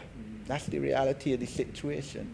Most people with disabilities come from poor families who struggle on a daily basis to be able to support them financially. And therefore, the Cabinet, this Parliament, has to look at our legislation on this and see how we can make it more fit for purpose to accommodate the just society which we all aim for and which we all in here have pledged to develop in this country. There clearly are vulnerabilities in this, and yes, even though it could be said that such persons, children with disabilities or even adults with disabilities, may not be able to access monetary benefits under the National Insurance Scheme, which, as we know, is heavily under pressure now over the last 18 months because of a global pandemic that has affected us seriously, but which we had no part in bringing about, and that those persons may be able to access welfare. The issue, sir, is that they should be able to access benefits as of legal right and entitlement, just like others. And look forward to the day, sir, when this Parliament is able to debate such reform for the benefit of our nursery children with disabilities and our other children and people with disabilities, sir. But in the meantime, sir, I know that it is a decision to bring the situation in conformity with the desires of the Maria Holder Memorial Trust, sir, and I fully support that, sir. And I am happy to be part of a government that understands partnership between or involving non-governmental organizations and trusts and foundations such as the Maria Holder Trust. I'm obliged, sir. Leader Government Business. Thank you, Mr. Speaker. I don't intend to detain the House too much longer. Suffice to say that I wanted to support both of the resolutions brought by the Honourable Member. I have known and been the recipient of the benefits, certainly in my constituency, of the Maria Holder Memorial Trust. The reconstruction of the Parkinson Resource Center, for instance, was done by them several years ago, and they've continued to certainly maintain and invest in that particular community, and certainly in the facility. It has become a benefit to all persons living therein. This particular resolution, which addresses the issue of what I consider to be a priority for us in education, which is ensuring that we have nursery education prioritized and that we have a number of places available for persons wanting to obtain the benefit of nursery education for their young ones, is certainly supported by this administration and encouraged. Obviously, we have had the benefit from them of the Sharon, the Gull Hill, Albury, and now this new facility at Government Hill. And just to say a little bit about the impact in terms of what this facility will have on not only the surrounding community, but certainly on the number of nursery school places that are available. Many of the students who will be moved into this facility are actually students who would have been at the old Government Hill Nursery School. We had a roll there of about 86 students at that particular location. And this was one of the earliest schools that would have been established as a nursery school back in 1972. And it would have been there since then. But as can be appreciated over time, obviously the capacity has increased. In terms of the maintenance, is one of those school plants where, again, lack of maintenance has created some issues, and therefore we are anxious to be able to make some repairs to the existing plant once the students who were in that institution are moved over. It's just a stone throw away, as Bajans would say, from the existing facility. Just from the actual location, you can see the Spring Memorial School as well. And the Charles F. Broom School is also, primary school is also in that vicinity as well, for those who are familiar with the area. We are obviously moving over the teaching staff. Our view at this point is that the teaching staff will continue to be adequate. Fortunate for us, the number of students who can be allocated is 120. So we still have a few places that are available to us. At least about 30 additional students can be accommodated. But what this allows us to do, and why I think this is so important for education, is that it allows us to be able to utilize the existing building where the old nursery school was located, to be able to house a number of students who may have physical challenges and to provide for a number of our special needs children. There are limited spaces available. We've been trying very hard over the last couple of years to make sure that we can accommodate all children, and in particular children with special needs. We've done a lot of work on the Ann Hill School, the Irving Wilson. We've done some changes at Erdeston, and we're continuing to work through all of the, not only the special units, but also the special schools to ensure that we can provide for all of our children to have access to safe plants, but also to have access to education. We will be doing some repairs on the old building and retrofitting the bathrooms, building a ramp in order to facilitate those students. But essentially, we're trying to make good of an existing building and to be able to fill the void in terms of the number of places that are currently available to us, because we will move the special unit at the Charles F. Broome School over to that location, which no doubt will free up a few places at the Charles F. Broome Primary School in order to transition for the new school term. So I just wanted to thank the Maria Holder Trust and certainly all entities that have been supporting not only this administration but successive administrations. The truth is that we could not have accomplished a lot of these things without the support of private donors, and they really help to carry some of the heavy weight that many of us encounter in trying to meet a lot of the demands in our society. I have made the appeal to my ministry certainly that persons who are living in the surrounding areas must certainly be the beneficiaries of the use of this new facility, particularly because sometimes we have situations where people from outside of the environs often become the beneficiaries, and I know that's not what the trust intended. It certainly isn't what I think the intention was in the early stages. So I know the Honourable Member for St. Michael East, who is also here, will be pleased to hear that. But I have echoed those sentiments in my ministry to ensure that the persons who we want to cater for, who really need to be captured in this type of environment, are given the opportunity to be able to be placed there. Let me just say that if we can get all of our schools looking the way these nursery schools are looking, and I'm going to be very excited when this building is actually open, because it really is another model institution by the Maria Holder Trust.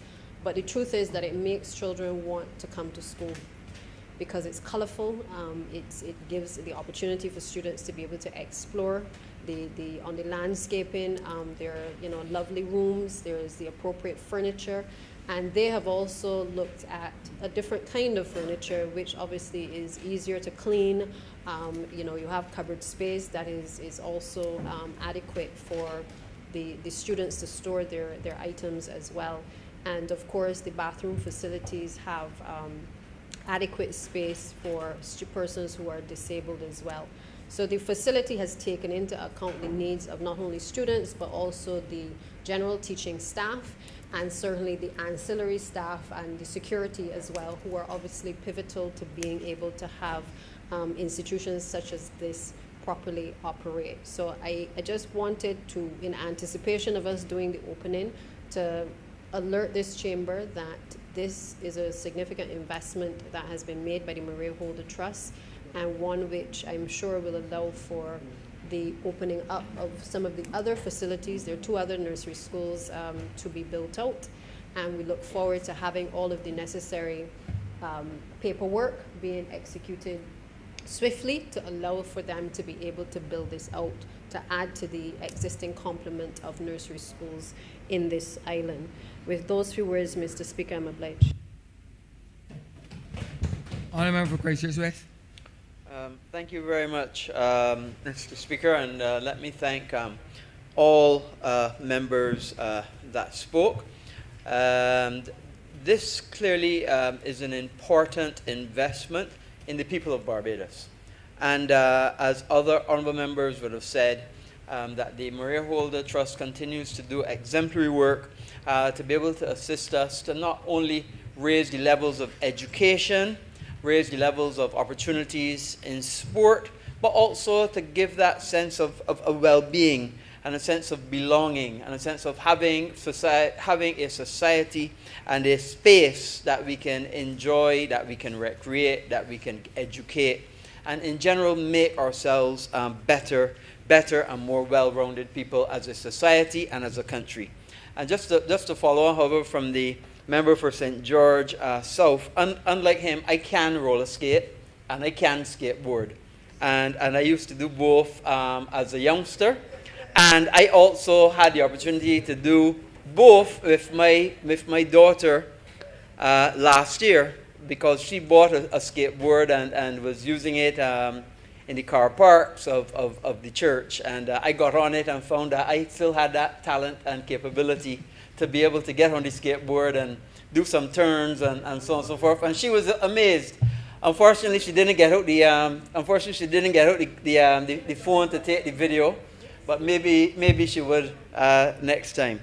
So, Mr. Speaker, this is absolutely important, and I would commit that once we get these resolutions approved by both houses, that then the ministry would move post-haste to be able to get these licenses and so on in place, so that the Ministry of Education can take possession of the property at Government Hill, and then those young kids, nursery school children, will be able to access the facility, and then by extension, the knock-on effect is those other disabled will then be able to move into that space. I know the space very well. In fact, the Leader of the Opposition knows the space very well. I believe he happens to have a window that looks over into this area, and this is an area that's very tight, because not only is the Springer Memorial School there, but also the Charles F. Broom is there. There's also a reservoir there, as well as now having and a facility that I know well, as well as now having this nursery there as well. So it's a tight area, bounded by the ivy and so on, a well-traversed area, but an area that will redound to the benefit of the people of Barbados for many, many, many years to come. So, Mr. Speaker, again, I would ask that this resolution do not pass. Honourable member, this is in relation to the rescission, correct? Yes. The question is that the aforementioned resolution do not pass. All those honourable members in favor, please say aye. Those against, please say no. We think the ayes have it. The resolution stands passed. Order number 6, sir.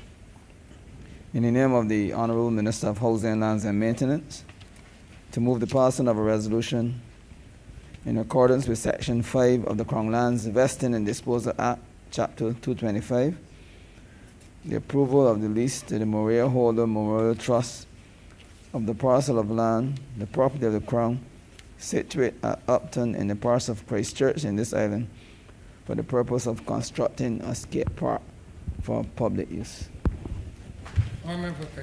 Yes, thank you, Mr. Speaker. As based on the words that you spoke previously, and the fact that you consider as a cognate bit, I would ask that this resolution do not pass. Questions that the aforementioned resolution do not pass. All those honourable members in favor, please say aye. Those against, please say no. We take the ayes have it. This resolution stands passed. 6. Order number 7, sir.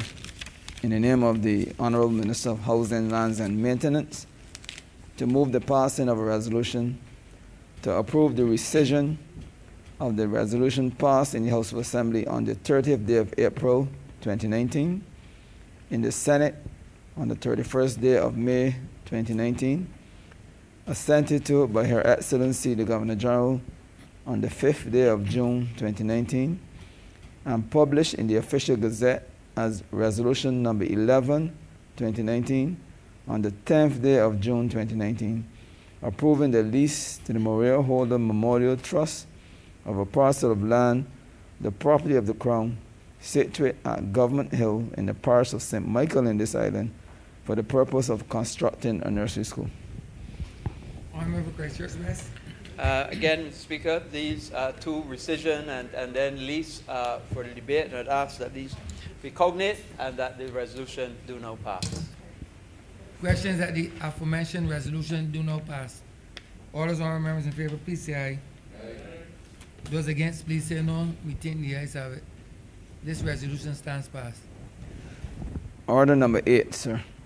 In the name of the Honorable Minister of Housing, Lands and Maintenance, to move the passing of a resolution in accordance with Section 5 of the Crown Lands Vesting and Disposal Act, Chapter 225, the approval of the lease to the Maria Holder Memorial Trust of the parcel of land, the property of the Crown, situate at Government Hill in the parish of St. Michael in this island, for the purpose of constructing a nursery school.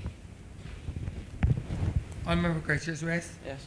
And again, Mr. Speaker, obviously there are 4 parts to it, and I would ask that this resolution do not pass. Questions that the aforementioned resolution do not pass. All those honorable members in favor, please say aye. Those against, please say no. We think the ayes have it. This resolution stands passed. Honorable Leader of Government Business. Thank you, Mr. Speaker. With that, we've come to the end of today's sitting. In speaking on the adjournment, I just want to also extend the welcome, but I also want to say that I hope that the parish ambassadors and certainly those who are tasked with the leadership of these young individuals and shaping their young minds, that they have enjoyed the session at today's sitting, that they have been able to obtain a wealth of and an understanding as to what we do here and the importance of what we do in terms of serving this country. And I hope that they too will take from our lead and someday also grace us with their presence in a different capacity, whether either representing or certainly serving at a different level. I would like to, therefore, Mr. Speaker, adjourn the House until the 24th of August at 10 a.m. Questions that this honorable chamber stands adjourned until the 24th day, Tuesday the 24th day of August at 10 a.m. in the forenoon. All those honorable members in favor, please say aye. Those against, please say no. Me think the ayes have it. This honorable chamber stands adjourned until Tuesday the 24th day of August at 10 a.m. in the forenoon.